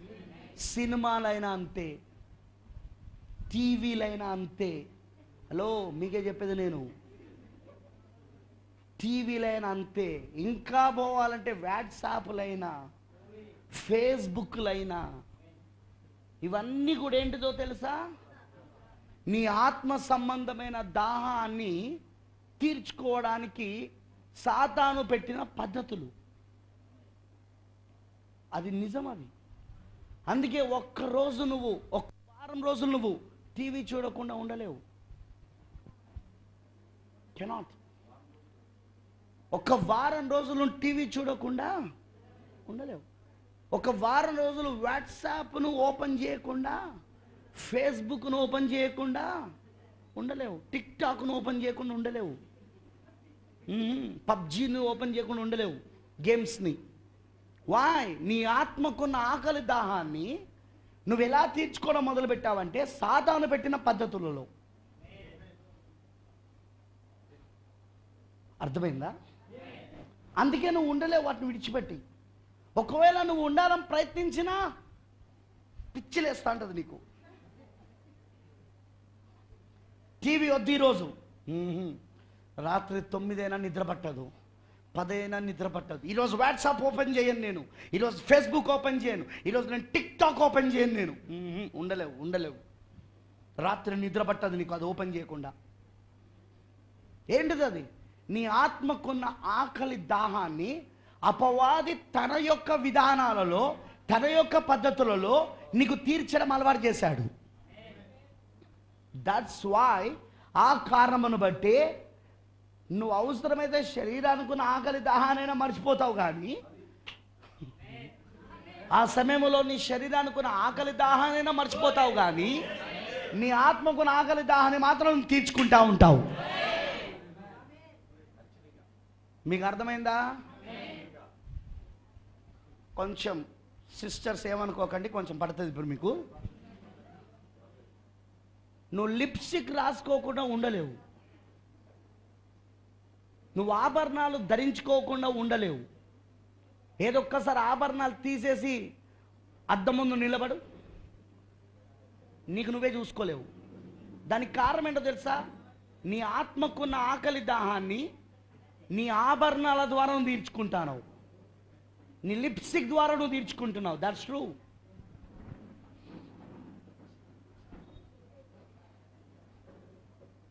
ఓకే. నీ ఆత్మకున్న ఆకలి దాహాన్ని నువ్వు తీర్చుకుంటున్న విధానం అది. ఇవన్నీ ఆత్మ సంబంధమైన ఆకలి దాహమని చాలామందికి తెలియదు. ఓ మాట చెప్తాను, శరీర క్రియలు, శరీర కోరికలు, శరీర కోరికలు ఆత్మ సంబంధమైనవని ఎంతమందికి తెలుసు? ఎందుకంటే ఆత్మ దేని ద్వారా చేస్తుందంటే శరీరం ద్వారా చేస్తుంది. మీకు అర్థమైందా నేను చెప్పింది? మీరు మొన్న మీటింగ్స్కి వస్తే బాగుండు, ఆల్మూరు మీటింగ్స్కి, మీకు అర్థమయ్యేది. ప్రాణము, ఆత్మ, శరీరం మనిషికి ఉన్నది. మళ్ళీ చెప్తున్నా, శరీరము, ఆత్మ, ప్రాణం. ఈ ఈ ఆత్మకున్న కోరికలను దేంతో తీర్చుకుంటామంటే మనము శరీరంతో తీర్చుకుంటాం. మీకు అర్థమైంది నేను చెప్పింది? ఎందుకంటే ఆత్మకున్న కోరికలు ఆత్మ తీర్చుకోలేదు. అది దేని ద్వారా పనిచేస్తుంది అంటే అది శరీరం ద్వారా పనిచేస్తుంది. అది ఎందుకంటే శరీరం ఎవరి కంట్రోల్లో ఉంటుందంటే ఆత్మ కంట్రోల్లో ఉంటుంది. వింటున్నారా? నువ్వు శరీరంతో ఆలోచించవు, ఆత్మతో ఆలోచిస్తావు. నువ్వు శరీరంతో ఏ పని చేయాలన్నా నీ ఆత్మ ద్వారా వచ్చే ఆజ్ఞలే నీ శరీరాన్ని పనిచేసేటట్లు చేస్తాయి. అందుకే ఒక మనిషి చచ్చిపోయింది అనుకో, చచ్చిపోయాడు అంటే అర్థం ఏంటో చెప్పండి నాకు. వాని శరీరంలో నుండి ఆత్మ పోయింది.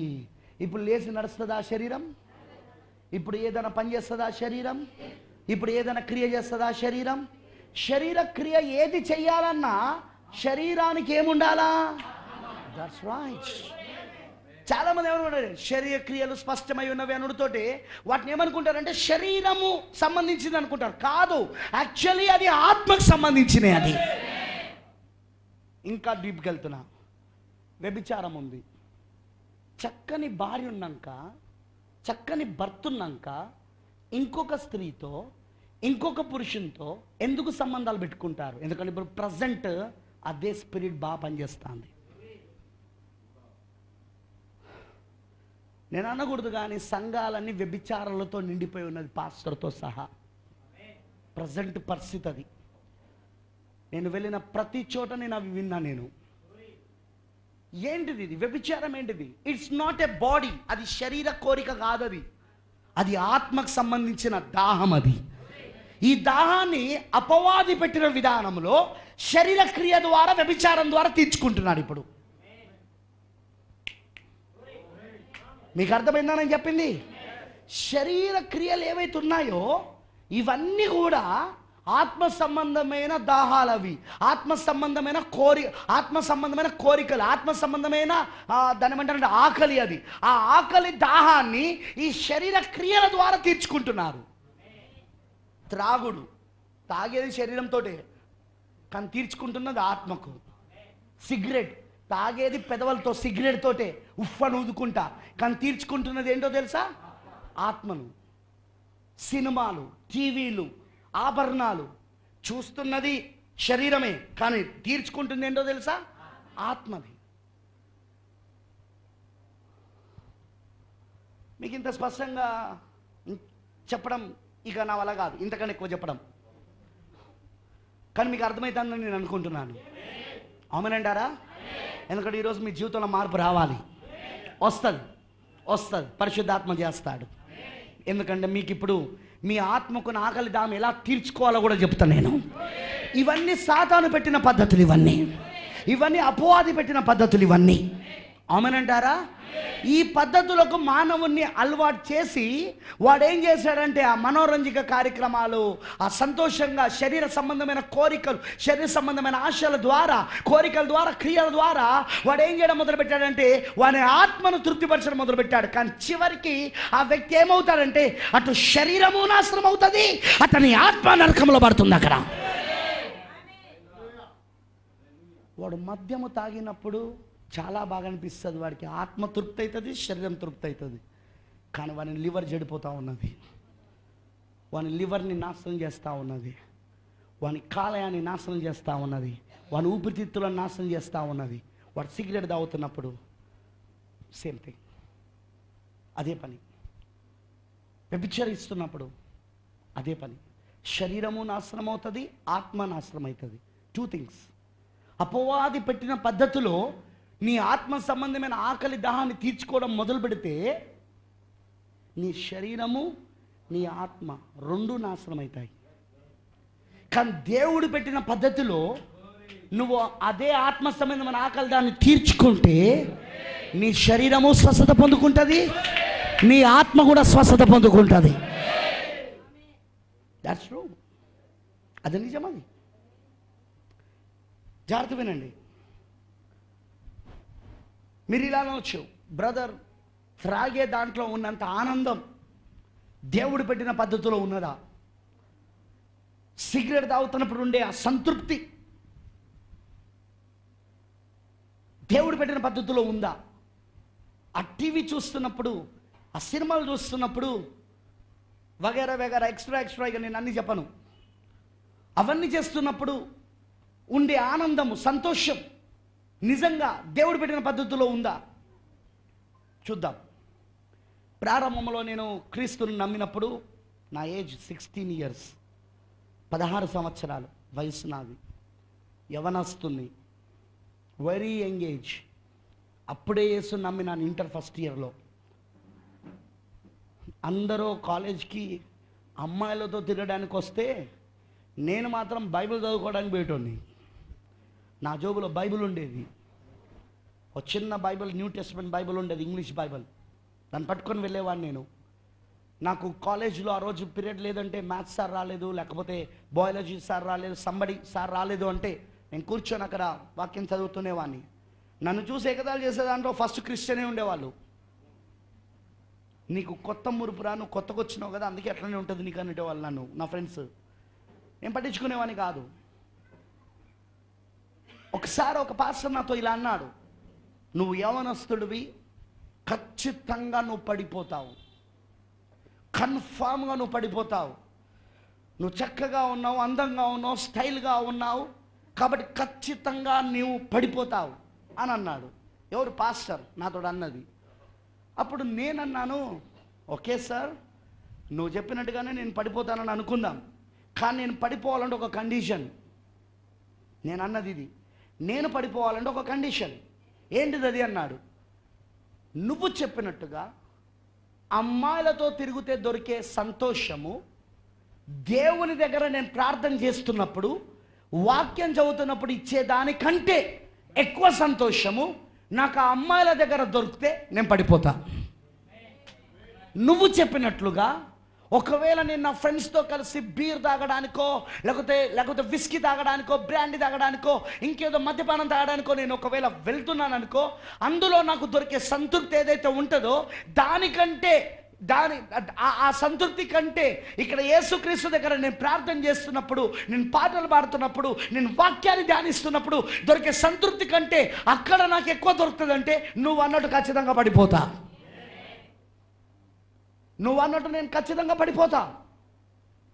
కానీ నాకు తెలిసి ఆయన సన్నిధిలో ఉండే ఆనందం, ఆయన వాక్యమును ధ్యానిస్తున్నప్పుడు వచ్చే సంతోషం, ఆనందం, సంతృప్తి, ఆయనను ప్రార్థన చేస్తుంటే, ఆయనతో మాట్లాడుతుంటే ఉండే సంతృప్తి నేను అనుకోవడం లేదు గర్ల్ ఫ్రెండ్స్ దగ్గర దొరుకుతుందని, నేను అనుకోవడం లేదు ఆ మద్యపాన దుకాణంలో దొరుకుతుందని, నేను అనుకోవడం లేదు నా ఫ్రెండ్స్ దగ్గర దొరుకుతుందని.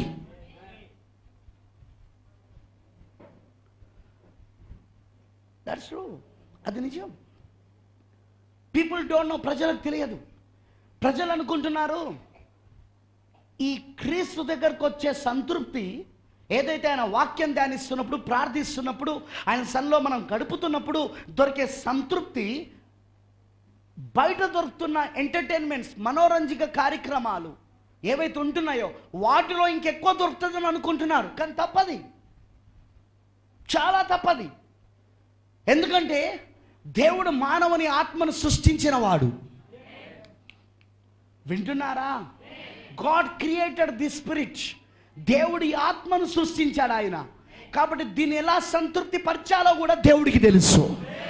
దీని ఆకలి దాన్ని ఎలా తీర్చాలో కూడా దేవుడికి తెలుసు. ఆమేన్, హల్లెలూయా. మరి ఏ విధంగా పెట్టాడు దేవుడు? ఏ విధంగా పెట్టాడంటే వాక్యము ద్వారా పెట్టాడు ఆయన. వాక్యమే నీ ఆకలిని తీర్చేది, వాక్యమే నీ దాహాన్ని తీర్చేది. అందుకే యేసు మత్తయి సువార్త 4:4 అన్నాడు, ఏమన్నాడంటే మనుష్యుడు బ్రతుకుచున్నది రొట్టె వలన మాత్రమే కాదు కానీ దేవుడి నోటి నుండి వచ్చే ప్రతి మాట వలన జీవించును.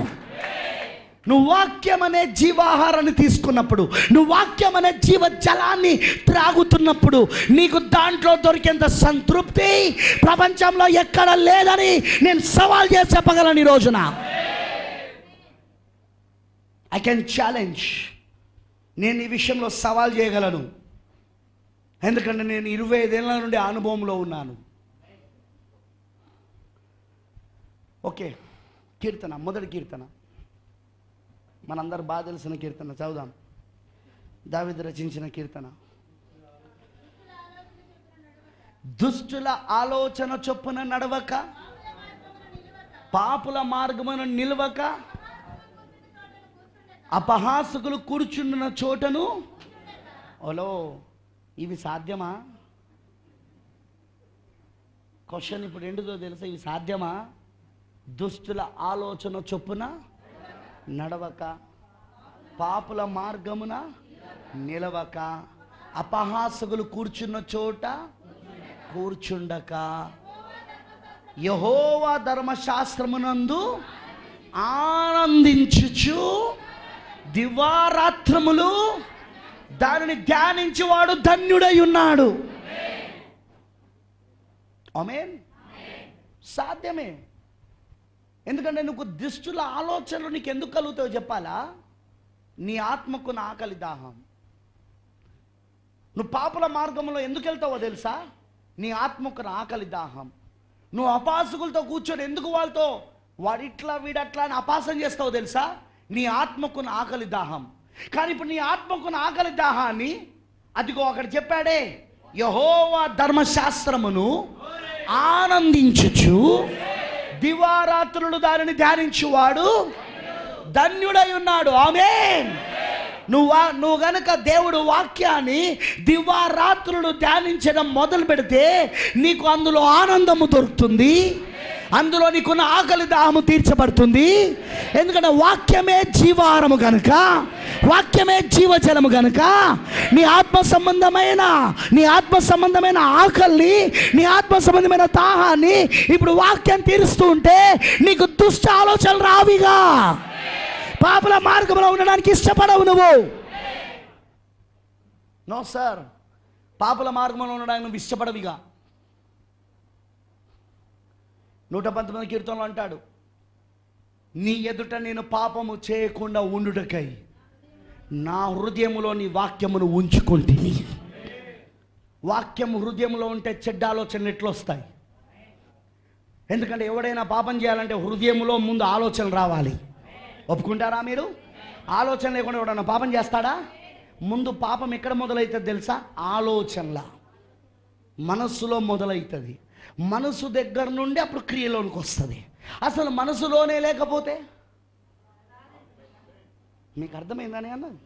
అసలు మనసులోనే నీకు ఆలోచన లేకపోతే, మనసులోనే నీకు ఆ తలంపు లేకపోతే, ఆ ఆలోచన లేకపోతే నువ్వు ఎలా చేస్తావు? దాన్ని చేయలేవు. యోసేపు ఎగ్జాంపుల్. యోసేపుకు మనసులో అసలు ఆలోచన లేదు ఆ పోతిఫర్ భార్యతో ఉండడానికి, ఆ పోతిఫర్ భార్యతో క్షీణించడానికి అసలు మనసులో ఆలోచన లేదు. అందుకే ఆమె ఎంత ప్రయత్నించినా దినము ఆమె అతనితో మాట్లాడుచుండెను. ఆమె ప్రయత్నిస్తూ ఉన్నది. చూపు ద్వారా, వినికిడి ద్వారా, వాసన ద్వారా, రుచి ద్వారా, స్పర్శ ద్వారా ప్రయత్నిస్తూ ఉన్నది. చివరిగా ఆమె ప్రయత్నించింది స్పర్శ, కానీ దాన్ని కూడా తప్పించుకున్నాడు ఆయన. ఎందుకు తప్పించుకోగలిగాడు? అసలు మనసులో లేదు ఆలోచన. ఇప్పుడు మనసులో లేని ఆలోచనను నువ్వు తీసుకొని చేయలేవు. ఆమేన్. నేను చెప్పేది అర్థమవుతుందా? కొందరు అంటుంటారు, యవనస్తురాలు, నేనేం చేయాలి పాస్టర్ గారు, మా ఫ్రెండ్స్ చేయబట్టి. అబ్బా, మీ ఫ్రెండ్స్ చేయబట్టా? నువ్వు నాకు చెప్తాను ఆ కథ. నీ మనసులో ఆలోచన లేకపోతే నువ్వు అసలు ఆ తప్పే చేయవు. మీ ఫ్రెండ్స్ వలన కాదు, అది నీ మనసులో నా ఆలోచన వల్ల. అది మనిషిని ఏది కూడా బయట నుండి లోపలికి వెళ్ళినవి అపవిత్రపరచబడవు. హృదయంలో నుండి వచ్చినవే మనిషిని అపవిత్రపరుస్తాయి. లోపల నుండి అవి బయటకు వస్తాయి. అవి హృదయంలో నుండి వచ్చినవి.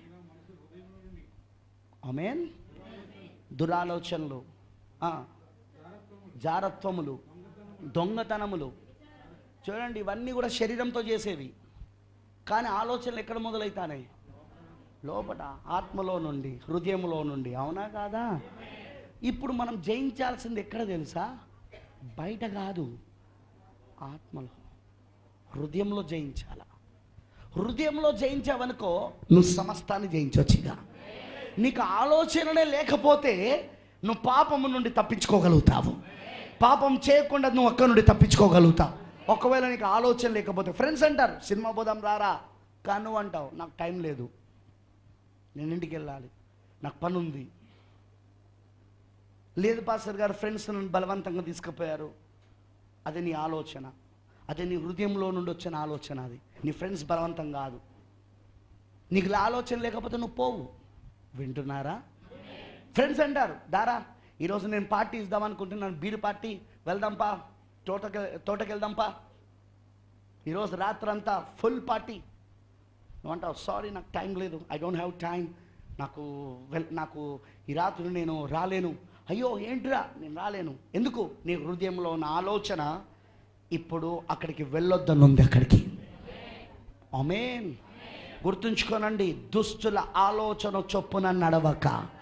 దుష్టుల ఆలోచన నీలో లేకపోతే నువ్వు దాని ప్రకారంగా నడవవు, నీలో ఉంటే నడుస్తావు. ఇప్పుడు నీలో అది లేకుండా చేసేది ఏంటిదంటే దేవుడి వాక్యము.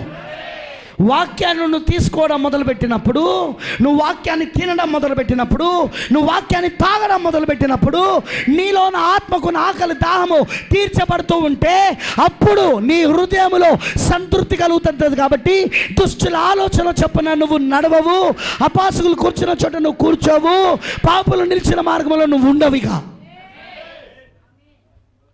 నువ్వు వెళ్ళలేవు అక్కడికి, వాళ్ళతో ఉండలేవు నువ్వు.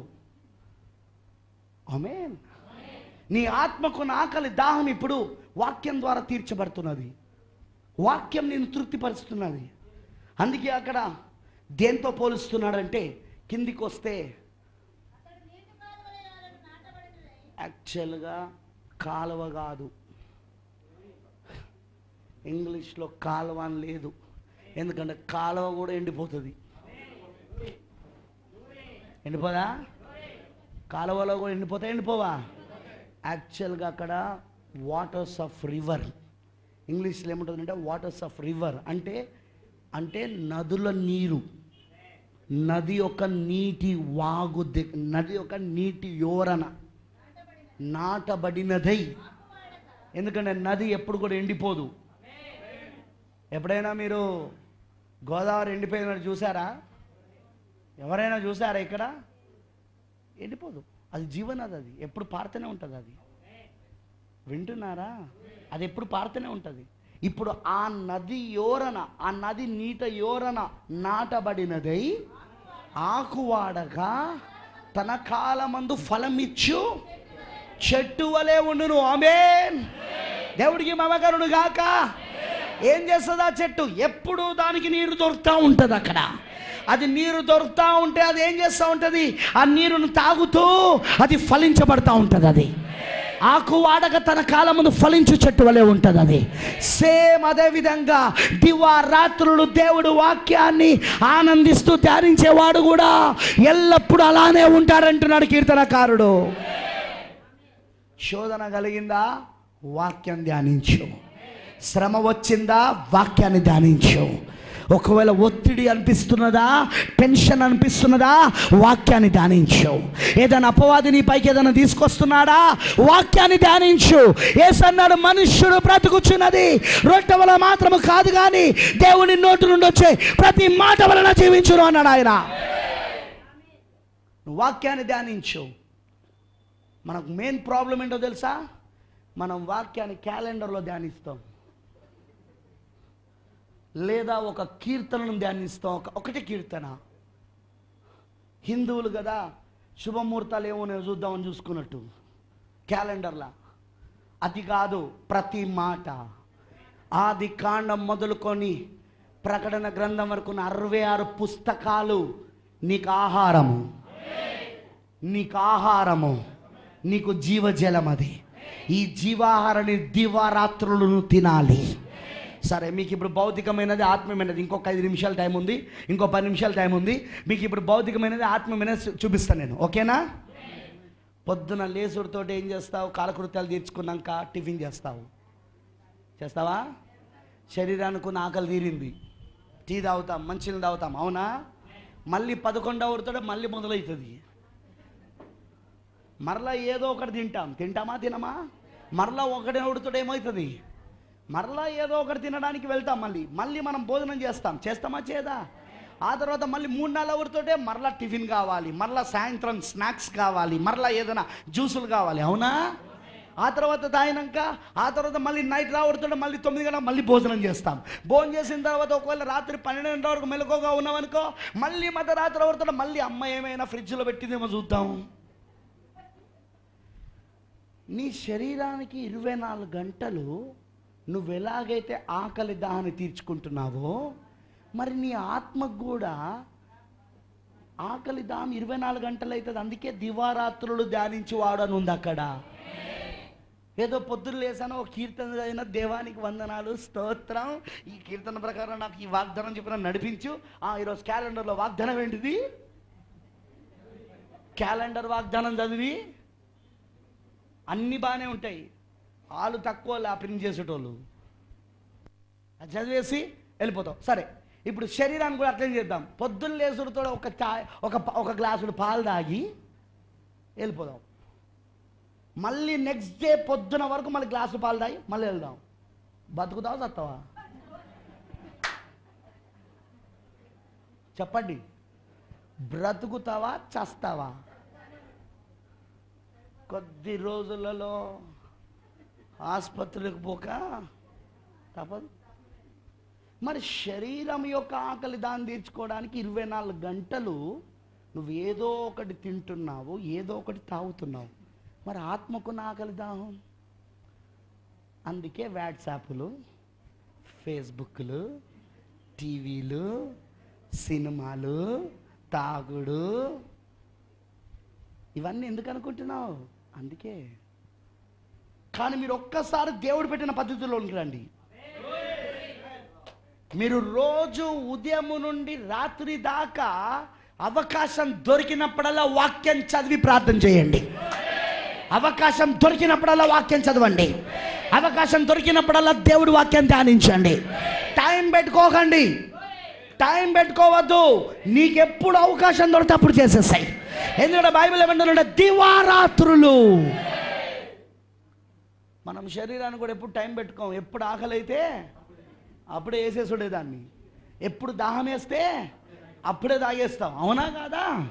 అలానే ఆత్మకు కూడా టైం పెట్టుకోవద్దు. నువ్వు నీకు అవకాశం దొరికినప్పుడల్లా వాక్యం చదువుతూనే ఉండవు, అవకాశం దొరికినప్పుడల్లా ప్రార్థన చేస్తూనే ఉండవు. నువ్వు దివారాత్రులలా చేస్తూనే ఉండు. ఏదైనా టెన్షన్ అనిపించిందా, వాక్యం దగ్గరకు వచ్చి వాక్యం ధ్యానించు. ఏదైనా సమస్య వచ్చి పడిందా, వాక్యం దగ్గరకు వచ్చి వాక్యాన్ని ధ్యానించు. ఏదైనా శోధన వచ్చిందా, వాక్యం దగ్గరకు వచ్చి వాక్యాన్ని ధ్యానించు. ఆ వాక్యం నేనేం చేస్తుందో తెలుసా? దుష్టుల ఆలోచన చొప్పున నడవకుండా, పాపుల మార్గంలో నిలవకుండా, అపాసులు కూర్చున్న చోట కూర్చుని నిలవకుండా నిన్ను కాపాడడం మొదలు పెడుతుంది వాక్యం. ఫైనల్ మాట, యేసుక్రీస్తు వాక్యమై ఉన్నాడు, కానీ ఆయనే ప్రార్థన చేశాడు రాత్రంతా. ఆయనే యెషయా గ్రంథాన్ని తీసి చదివాడు. ఎందుకంటే ఆయన శరీరంలో ఉన్నాడు కనుక. ఆమేన్. మనం ఈ శరీరంలో ఉన్నంతసేపు శరీరానికి ఆకలి దాహం ఎట్లనో మన ఆత్మకు కూడా ఆకలి దాహం అలానే ఉంటుంది కనుక మనం రోజు వాక్యం ధ్యానించాలి. రోజు రోజు రోజు ఆ వాక్యం ఏమవుతూ ఉంటుందంటే నీ హృదయంలో చేరుతూ ఉంటుంది. నీ హృదయం అనే పలక పైన రాయబడతా ఉంటుంది. నువ్వేదైనా తప్పు చెయ్యాలి అని అనుకునే సమయంలో ఆ వాక్యం నీ హృదయంలో నుండి నీతో మాట్లాడుతూ ఉంటుంది.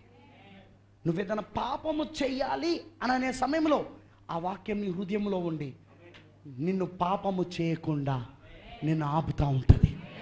ఆ వాక్యము నీ హృదయంలో ఉండి నేనేం చేస్తుంటుందంటే నువ్వు ఆ దుష్ట పనుల దగ్గరికి వెళ్ళకుండా, ఆ పాపలతో చేరకుండా నిన్ను అది కాపాడుతూ ఉంటుంది. అది అందుకే నువ్వు రోజు వాక్యాన్ని ధ్యానించాల.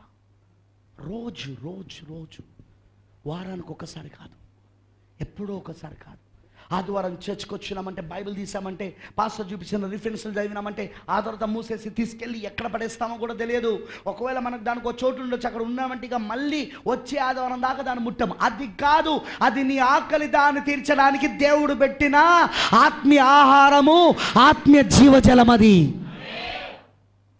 అది షెల్ఫ్లో ఉండడానికి కాదు, లేకపోతే రాత్రులు చెడ్డ కళలు రాకుండా ఉండడానికి తల కింద పెట్టుకునే, దిండి కింద పెట్టుకునేది కాదు. అది నీ ఆకలి తీర్చడానికి. అదెప్పుడు నీ పక్కన ఉండాలి, అదెప్పుడు నీ పక్కన ఉండాలి. నువ్వెప్పుడు మధ్యరాత్రుల్లో ఒకవేళ నీకు నిద్ర పట్టలేదు, సెల్ ఫోన్ పట్టకు, బైబిల్ పట్టు. ఎందుకంటే నీ ఆత్మకు ఆకలి అవుతుంది, అందుకే నిద్ర పడతలేదు.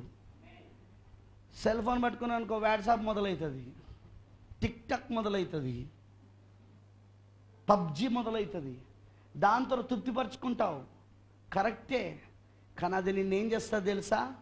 ఎంతమంది టిక్ టాక్ల ద్వారా పిచ్చోలు అవుతున్నారో తెలుసా మీకు? ఎంతమంది ఆత్మహత్యలు చేసుకుంటున్నారో తెలుసా మీకు? ఎంతమంది పబ్జి ద్వారా చనిపోతున్నారో తెలుసా మీకు? ఎంతమంది వాట్సాప్లు, ఫేస్బుక్ల ద్వారా జీవితాలను నాశనం చేసుకుంటున్నారో తెలుసా మీకు? జీవితాన్ని బాగు చేసేది దేవుడు వాక్యం. వాక్యాన్ని ధ్యానించు. ఈ వాక్యాన్ని ధ్యానిస్తే దానిపై ఉన్న కోరిక పోతూ ఉంటుంది. ఆ ఆకలి దాహం దాంతో తీర్చడం అనేది ఆగిపోతూ ఉంటుంది. ఇక వాక్యాన్ని ధ్యానిస్తూ ఉంటే బైబిల్ అంటుంది, యెహోవా ధర్మశాస్త్రమును ఆనందించుచు దివారాత్రులు దానిని చదువువాడు కాదు. ఏంటిది ధ్యానం? మెడిటేటింగ్ అంటే అర్థం ఏంటిది? సింపుల్ మెడిటేటింగ్ అంటే అర్థం ఏంటో చెప్తాను. పూర్తిగా ప్రతి దానిని మర్చిపోయి ఒక్క దానిపైననే మనసును కేంద్రీకరించే దానిని ధ్యానము అంటారు. మీకు అర్థమైందని అన్నది? ప్రతి దానిని మర్చిపోయి ఒకటే ఒక దానిపైన నీ మనసును కేంద్రీకరించడమే ధ్యానం. ఇప్పుడు నువ్వు వాక్యాన్ని ధ్యానించాలి అంటే అర్థం ఏంటో తెలుసా? అన్నీ మర్చిపోవాలి. అరే సాయంత్రం మా ఫ్రెండ్ వస్తాను, టైం అయిందా? దుష్టుల ఆలోచన చెప్పున నడవక, పాపల మార్గం నిలవక, ఆపాసులు కూర్చుని చూడ. అయిందా టైం? యెహోవా ధర్మ, దాన్ని ధ్యానం అన్నారు. దాన్ని ధ్యానం అన్నారు. దాన్ని నిన్ను కష్టపడి కూర్చోబెట్టి ఎవడో నిన్ను కట్టేసి చదివిస్తున్నట్టు. పిల్లలను కూడా అప్పుడప్పుడు మనం అట్లనే చదివిస్తాం, అవునా కదా? అలా చదవద్దు. మనం బైబిల్ని ధ్యానించాల. మర్చిపో. వాని గలవాలి, వీని గలవాలి, బట్టలు ఉతకాలి, పాలు పొంగుతానయా, మర్చిపోవని. అవన్నీ పక్కబెట్టేసాయి. ఆలోచనలు, పనులు చేసే ఆలోచనలు అన్నీ పక్కబెట్టాయి. నువ్వు గదిలోనికి వెళ్ళు.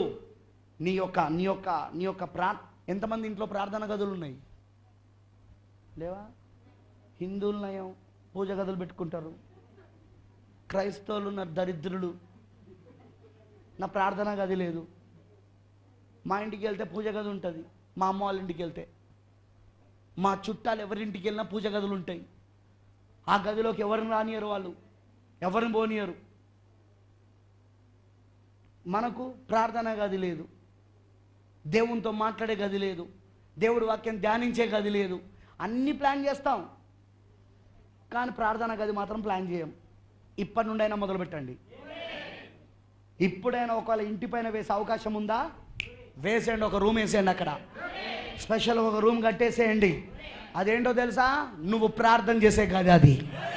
నీ పిల్లలు ప్రార్థన చేసే గది, నీ యొక్క తల్లిదండ్రులు ప్రార్థన చేసే గది అది. ఆ గదిలోకి వెళ్ళినప్పుడు ఆ వాతావరణము, ఆ స్పిరిట్, ఆ దేవుని ఆత్మ అక్కడ సంచరిస్తూ ఉండాలి. ఆ 4 గోడలలో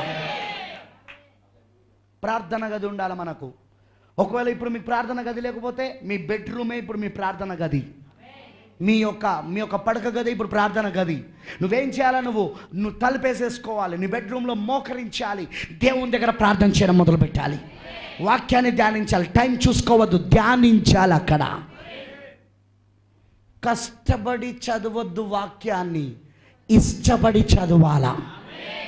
కష్టపడి చదవడం కాదు, ఇష్టపడి. మీ అమ్మ చికెన్ చేసిందంటే ఎంత ఇష్టపడతావు? మీ మమ్మీ ఈరోజు మటన్ వండిందంటే, ఫిష్ వండిందంటే ఎలా ఉంటుంది నీకు? చాలా నెమ్మదిగా, జాగ్రత్తగా టైం స్పెండ్ చేసి మరి తింటావు. వాక్యం కూడా అట్లనే ఉండాలి, అవునా కాదా? వాక్యం కూడా అలానే ఉండాలి. మనం ధ్యానించేటప్పుడు చాలా నెమ్మదిగా చక్కగా సమయాన్ని వెచ్చిస్తూ, ఆ సమయాన్ని దానికి వెచ్చిస్తూ తినాలి మనం దీన్ని. ఎందుకంటే గ్రీకు భాషలో తినడం అన్నా వినడం అన్నా ఒకటే, ఒకే పదం వాడారు, తినడం అన్న వినడం అన్న. ఎంతమంది తెలుసు పాత నిబంధన 39 పుస్తకాలు ఆదిమ హెబ్రీ భాషలో రాయబడ్డది. మరి కొత్త నిబంధన 27 పుస్తకాలు అది ఆదిమ గ్రీకు భాషలో రాయబడ్డది. తెలుసా మీకు ఆ విషయము? మరి గ్రీకు భాషలో తినడం అన్నా వినడం అన్నా ఒకటి. అంటే వాక్యం వినడమే తినడమై ఉన్నది. ఇప్పుడు నువ్వు వాక్యాన్ని వింటావంటే అర్థమేంటో తెలుసా? తింటున్నావు అని అర్థం అక్కడ. అందుకే పౌలు గారు కూడా రోమిలకు రాసిన పత్రికలో ఏమన్నాడు? వినుట వలన విశ్వాసము కలుగును, క్రీస్తు యేసును గూర్చిన మాటలు వినుట వలన కలుగును. వాక్యాన్ని ధ్యానించండి. బైబిల్ అది మీ ఆహారం. మన మత గ్రంథం కాదది, మన ఆహారం అది. మనం జీవించాల్సింది దాంతోటే. మత్తయి సువార్త 4:4 ప్రకారముగా మనం బ్రతకాల్సింది దాంతోనే. అది మన మత గ్రంథం కాదది, అది మన ఆహారం, అది మన జీవజలం. అది రోజు దాన్ని తిను, రోజు దాన్ని త్రాగు, రోజు దాన్ని ధ్యానించు. నీ ఆత్మకు ఆకలి దాన్ని తీర్చుకో. చూడిగా దేవుడు నీకు ఎంత సక్సెస్ఫుల్ లైఫ్, విజయకరమైన జీవితం శోధనలో దేవుడు ఇస్తూ ఉంటాడు నీకు. భక్తులందరూ ఎట్లా జయించాలనుకుంటున్నారు శోధనలను? మనలాగా వాట్సాప్లు ఫేస్బుక్లు చూసి కాదు, టీవీలు సీరియల్ చూసి కాదు, వాక్యం ద్వారా, దివారాత్రులు వాక్యం ద్వారా. యేసు వాక్యం ద్వారా జయించాడు అపవాదిని. ఇలాగూ రాయబడ్డదని చెప్పుడు ద్వారా నువ్వు కూడా ఇప్పుడు వాక్యం ద్వారానే జయించగలుగుతావు. వాక్యాన్ని ధ్యానించు. ప్రియ సోదరి, ప్రియ సోదరుడా, ఈ రాత్రి నేను మీకు చెప్పగోరేది ఒకటే, వాక్యాన్ని ధ్యానించు. నేను మళ్ళీ మీ మధ్యలోకి వస్తానో రానో నాకు తెలియదు, ఐ డోంట్ నో, ప్రభు చిత్తం. కానీ నేను ఈ రాత్రి మాత్రం ఈ వర్తమానం మీ జీవితంలో మీరు మర్చిపోవద్దని నేను కోరుతాను. మీ జీవితంలో మీ ఆత్మకు అసలైన నువ్వెవరో తెలుసా? ఈ శరీరం కాదు, అసలైన నువ్వు నీ ఆత్మ. నీ ఆత్మకు నా ఆకలి దాహం వాక్యం ద్వారా తీర్చుకో. అప్పుడు నువ్వు సీరియళ్ళు మానేస్తావు, అప్పుడు నువ్వు టీవీలు మానేస్తావు, అప్పుడు నువ్వు సినిమాలు మానేస్తావు, అప్పుడు నువ్వు మద్యపానాలు మానేస్తావు, అప్పుడు నువ్వు సిగరెట్లు మానేస్తావు, అప్పుడు నువ్వు వ్యభిచారం మానేస్తావు, అక్రమ సంబంధాలు మానేస్తావు, అన్నీ మానేస్తావు. వాక్యం ద్వారా నీ ఆకలి దాన్ని తీరుతూ ఉంటే ఇవన్నీ శరీర క్రియలన్నీ వదిలిపెడతా ఉంటాయి, శరీర క్రియలన్నీ విడిచిపెడతా ఉంటాయి. ఎందుకంటే ఆ దాహం శరీరాంది కాదు, ఆ ఆకలి శరీరాంది కాదు, ఆత్మది. ఆత్మ వల్లకున్న ఆకలి దాహాన్ని శరీరంతో తీర్చుకుంటాను. కానీ ఇప్పుడు నువ్వు వాక్యాన్ని ధ్యానిస్తే నీ ఆత్మకు నా ఆకలి దాన్ని తీర్చబడినప్పుడు నువ్వు వాటన్నిటిని పక్కబెట్టేస్తావు. దుష్టుడు ఎన్ని రకాలుగా తీసుకొచ్చినా నేను సంతృప్తిగా ఉన్నాను దేవుని సన్నిధిలా, నేను సంతోషంగా ఉన్నాను, నేను ఆనందంగా ఉన్నాను. చెప్పన శక్యం కానీ ఆనందంతో నా హృదయం నిండి ఉన్నది. కాబట్టి అపవాది నువ్వు తీసుకొచ్చే ఏది నేను ఇప్పుడు తీసుకోనని చెప్పగలుగుతావు. నువ్వు నీ ఆత్మ తృప్తి పొందితే అంతకంటే ఏం కావాలి? నీ ఆత్మ సంతృప్తి చెందితే, నీ ఆత్మ సంతోషంగా ఉంటే అంతకంటే ఏం కావాలా నీకు? ఏమక్కర్లేదుగా. అందుకే ఈ రాత్రి పూర్తిగా దేవుడికి సమర్పించుకో, పూర్తిగా దేవుడికి అర్పించుకోండి.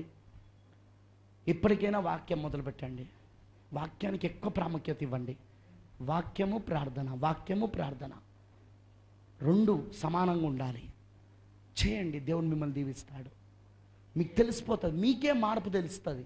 ఒక్కసారి ఇలా చేయడం మొదలుపెట్టండి, మీకే మార్పు తెలుస్తుంది. 24 గంటలు దివారాత్రులు మీరు వాక్యాన్ని ధ్యానించండి, ఎంత మార్పు ఉంటుందో మీరే చూడండి. మీరు గుర్తు చేసుకుంటారు, మార్క్ పాస్టర్ని గ్యారంటీగా అది నిజము అని. ఎందుకంటే నేను ఎక్స్పీరియన్స్తో చెప్తున్నాను. ఇది ఎక్కడో బైబిల్ కాలేజీలో చూసి చెప్తలేను, ఎక్స్పీరియన్స్. ఇట్స్ మై ఎక్స్పీరియన్స్, ఇది నా అనుభవం. అందుకే నేను యవ్వన ప్రాయం నుండి చాలా చాలా ఛాలెంజింగ్గా సవాలుగా నిలబడ్డాను నేను దేవుని దగ్గర. సవాలుగా నా తోటి స్నేహితులు ఎంతోమంది క్రైస్తవులు పడిపోయారు, ఎంతోమంది ఫ్రెండ్స్ పడిపోయారు. చూసారు నాకన్నా ముందే. స్త్రీలకు పడిపోయిన వాళ్ళు ఉన్నారు, డబ్బుకు పడిపోయిన వాళ్ళు ఉన్నారు, శరీర కోరికలు పడిపోయిన వాళ్ళు ఉన్నారు. కానీ ఈరోజు నేను ఇంకా నిలబడి ఈ వాక్యం చెప్పడానికి కారణం, దిస్ ఈజ్ మై సీక్రెట్, ఇది నా రహస్యం. ఇది నా ఒక్కరిదే కాదు, బైబిల్లో ఉన్న భక్తులందరి రహస్యం ఇది. ఈ రహస్యం మీకు అర్థమైతే మీరు కూడా జయించగలుగుతారు. బైబిల్లో ఉన్న భక్తులతో పాటు మీరు కూడా ఎంచబడతారు అక్కడ ఖచ్చితంగా. అందుకే వాక్యాన్ని ధ్యానించండి. దేవుడి ఇస్తే నీ కృపను పోగొట్టుకోకండి. ప్రార్థన చేసుకుందాం. Let's pray. మనందరం కూడా లేచి నిలబడినట్లయితే ప్రార్థన చేసుకుందాం. సైలెన్స్గా లేచి ఉండాలి, మాట్లాడొద్దు. మాట్లాడితే దేవునితోనే మాట్లాడాలి. ఎందుకంటే ఇప్పటివరకు దేవుడు మనతో మాట్లాడాడు. మనం ఇప్పుడు దేవునితో మాట్లాడే సమయం ఇది. ఇక్కడ నుండి వెళ్ళేటప్పుడు నువ్వేం మాట్లాడి వెళ్ళాలనుకుంటున్నావు దేవుని దగ్గర? ప్రతి ఒక్కరు కళ్ళు మూసుకొని నేను చెప్పే మాటలను ఒక్కసారి వినండి. ఇక్కడ నుండి వెళ్ళే దేవుని దగ్గర ఏదో ఒక తీర్మానం చేసుకొని ఇక్కడ నుండి నువ్వు వెళ్ళాలి. తీర్మానం చేసుకోకుండా, నిర్ణయం తీసుకోకుండా నువ్వు ఇక్కడ నుండి వెళ్ళలేవు. అవునన్నా కాదన్నా ఏదో ఒకటి, నిజమే అన్నా లేదా అబద్ధమన్నా ఏదో ఒకటి, లేదా ఇప్పటి నుండి నేను చేయడమా లేకపోతే అదే పాత జీవితంలో ఇట్లనే బ్రతకడమా, ఏదో ఒకటి. What is your decision? నీ నిర్ణయం ఏంటిది సిస్టర్? నీ నిర్ణయం ఏంటిది బ్రదర్? నేను ఒక సహోదరుడిగా మిమ్మల్ని అడుగుతున్నాను. నేను ఇప్పుడు మీ వ్యక్తిగత జీవితాలను తాకాలనుకుంటున్నాను. నేను ఇప్పుడు ఒక సహోదరుడిగా ఏంటి నీ పరిస్థితి? రోజున ఈ రాత్రి నీ పరిస్థితి ఏంటిది సోదరుడా? ఈ రాత్రి ఏంటిది నీ పరిస్థితి సిస్టర్? నీ పాపపు జీవితమును నువ్వు విడిచిపెట్టాలంటే నీకున్న మార్గం ఏంటో తెలుసా? నీకున్న మార్గం ఒకటి. నీ ఆత్మకున్న ఆకలిని, దాహాన్ని తీర్చుకోవాల్సిన విధానము అది వాక్యం ద్వారా. కాబట్టి వాక్యం ద్వారానే నువ్వు దాన్ని విడిచిపెట్టగలుగుతావు. నువ్వు చేసే పాపం అది శరీర సంబంధమైనది కాదు, అది ఆత్మ సంబంధమైనది. కానీ అది శరీరంలో చేస్తూ ఉంటావు నువ్వు. నీ ఆత్మకున్న ఆకలి, దాహాన్ని శరీరంతో తీర్చుకుంటూ ఉంటావు. ఎందుకంటే ఆత్మలో జరిగేదన్నీ శరీరంలో చూపించబడతా ఉంటాయి. ఈ రాత్రి నీ నిర్ణయం ఏంటిది? What is your decision my sister, my brother? ఇప్పటి నుండి మొదలు పెడతావా వాక్యాన్ని? టీవీలు మానేస్తావా? సినిమాలు మానేస్తావా? వాట్సాప్లు, ఫేస్బుక్లు పక్క పెడతావా? టిక్టాక్లు పక్క పెడతావా? నీ సెల్ ఫోన్ పక్క పెడతావా? ఇక్కడ నుండి నీకు అవకాశం దొరికినప్పుడల్లా సమయాన్ని వాక్యంకి ధ్యానిస్తావా? చూడొక్కసారి అది చేసి నీ జీవితం ఎంత విజయకరంగా ఉంటుందో, ఎంత సంతోషంగా ఉంటుందో. ఏమీ లేకపోయినా నీకు సంతోషం ఉంటుంది. భౌతికంగా నీకు ఏం లేకపోయినా సంతోషంగా ఉంటుంది నీకు. అది ఆత్మలోని ఆనందం, అది ఆత్మలోని సంతోషం, అది ఆత్మలోని సంతృప్తి. అది ఒక్కసారి అది నీకు అలవాటైందనుకో, ఒక్కసారి నువ్వు దాన్ని రుచి చూసావనుకో, నీ జీవితంలో నువ్వు దాన్ని విడిచిపెట్టవు. ఖచ్చితంగా నేను చెప్పగలను సోదరుడా, నేను ఖచ్చితంగా చెప్పగలను సోదరి, నేను ఖచ్చితంగా చెప్పగలను. నేను ఈరోజు దేవుడికి సమర్పించుకో. ఇప్పటి నుండైనా మొదలుపెట్టు. ఏదో చిన్న వాక్యం చదివి నీ దినచర్యను మొదలుపెట్టేసి ఇక ఆ తర్వాత వాక్యాన్ని ముట్టుకోకుండా మళ్ళీ మరుసటి రోజు చిన్న వాక్యం చదివేదాకా అలా చేయకు. నీ ఆత్మను అలా భౌతిక అలా నీ ఆత్మను అనవసరంగా చంపకు, అనవసరంగా నరకానికి పడేయకు. సమర్పించుకో దేవుడికి. ఈ రాత్రి వాక్యమే మనల్ని బ్రతికించేది, వాక్యమే మనల్ని రక్షించేది, వాక్యమే మనల్ని తప్పించేది. సమరయ స్త్రీని క్షమించింది వాక్యమే, లాజరును బ్రతికించింది వాక్యమే, జక్కయ్యను రక్షించింది వాక్యమే, చెరసాలలో ఉన్న పౌలు శీలులను కాపాడింది వాక్యమే. వాక్యమే ఈరోజు మనల్ని కాపాడుతుంది, వాక్యమే ఈరోజు మనల్ని రక్షిస్తుంది, వాక్యమే ఈరోజు మనల్ని బ్రతికిస్తుంది, వాక్యమే ఈరోజు మనల్ని పాపము నుండి పడిపోకుండా నిలబెడుతుంది. వాక్యం ఒక్కటే. ఈరోజు నుండి నేను దివారాత్రులు వాక్యము ధ్యానించదలుచుకున్నాను పాస్టర్ గారు. ఈ రోజు నుండి నేను మొదలు పెడతాను నా ఆత్మకున్న ఆకలి దాహాన్ని దేవుడు పెట్టిన పద్ధతిలో నేను ఇక తీర్చుకోవడం మొదలు పెడతాను.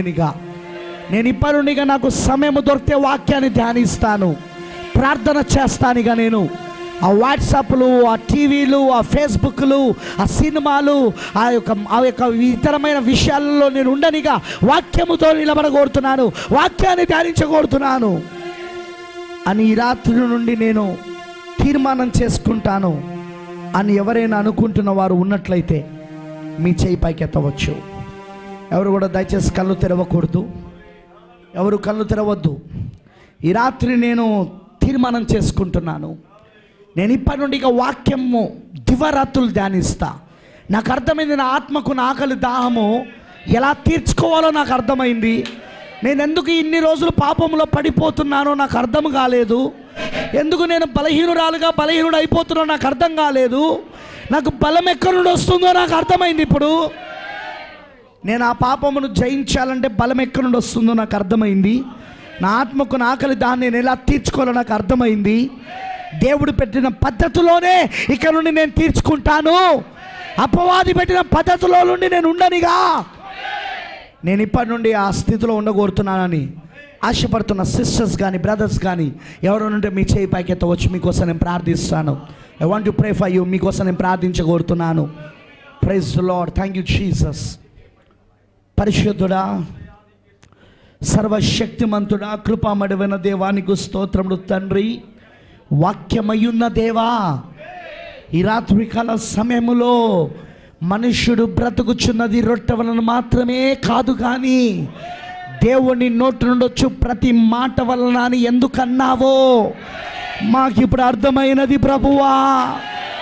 మా ఆకలి దాహాన్ని తీర్చేది నీ వాక్యమే.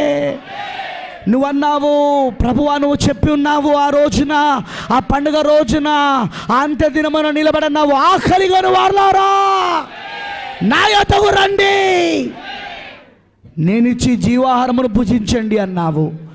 దప్పిగొని వారలారా నా యొద్దకు రండి, నేను ఇచ్చు ఈ జీవజలమును త్రాగి తృప్తి పొందండి అన్నావు. అది నీ వాక్యమే అని మాకు ఇప్పుడు అర్థమైంది ప్రభువా. ఇప్పటి నుండి తండ్రి, ఇదిగో నీ పిల్లలు చాలామంది చేతులు పైకెత్తి ఉన్నారు, తీర్మానం చేసుకుంటున్నారు, నిర్ణయం తీసుకుంటున్నారు. దివారాత్రులు ఇక నుండి నీ వాక్యాన్ని వాళ్ళు ధ్యానిస్తూ వాళ్ళ ఆత్మకున్న ఆకలి దాహాన్ని తీర్చుకోవాలని, వాళ్ళ ఆత్మకున్న ఆకలి దాన్ని తీర్చుకోవాలని వాళ్ళు ఇప్పుడు తీర్మానం చేసుకుంటున్నారు. వాళ్ళు ఇప్పుడు నిర్ణయం తీసుకుంటున్నారు. ఆ నిర్ణయం చొప్పున ఇక నుండి వాళ్ళు జీవించుదురుగాక. ఆ నిర్ణయం చొప్పున ఇప్పటి నుండి వారు వెళ్దురుగాక. ఆ తర్వాత వీళ్ళు సాక్ష్యం ఇచ్చుదురుగాక. నిజమే, దేవుడు వాక్యం సత్యమై ఉన్నది. నా ఆత్మకు నా ఆకలి దాహాన్ని నేను వాక్యం ద్వారా తీర్చుకున్నప్పుడు ఏం జరుగుతుందో అని చెప్పి వాళ్ళు సాక్ష్యం ఇచ్చుదురుగాక. ఖచ్చితంగా ప్రభువా, ప్రతి బిడ్డకు నీవు ఈ పద్ధతి చొప్పున, నువ్వు పెట్టిన ఈ పద్ధతి చొప్పున వాళ్ళు జీవించే భాగ్యము దయచేయి.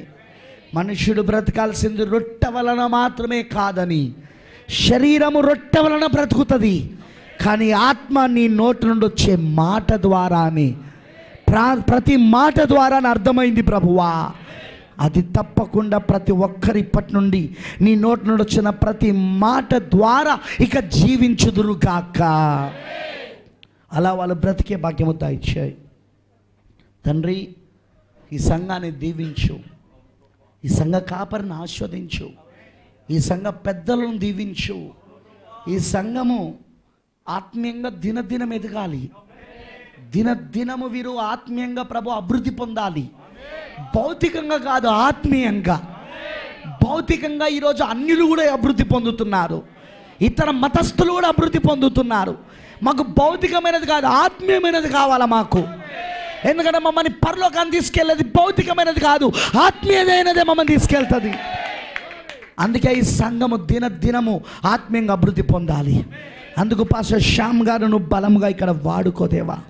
వీరికి మంచి ఆహారాన్ని పెడుతూ ప్రభువా, జీవాహారాన్ని, జీవజలాన్ని వీళ్ళకు పెడుతూ ప్రభువా, వీళ్ళను పోషిస్తూ ప్రభువా, నిజంగా నీ రాకడ కొరకు బలమైన పిల్లలుగా వీళ్ళు సిద్ధపడుదురుగాక. ఆ విధంగా నువ్వు దీవించు వీళ్ళను.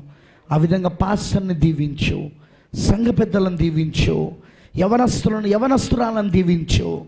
నీ కృప ప్రతి ఒక్కరికి దయచేయమని, ఈ రాత్రి అందరినీ దీవించమని నీకు సమర్పించుకుంటూ యేసుక్రీస్తు నామములో ప్రార్థిస్తున్నాము. ఆమేన్. God bless you all. దేవుని మీద దీవించును గాక.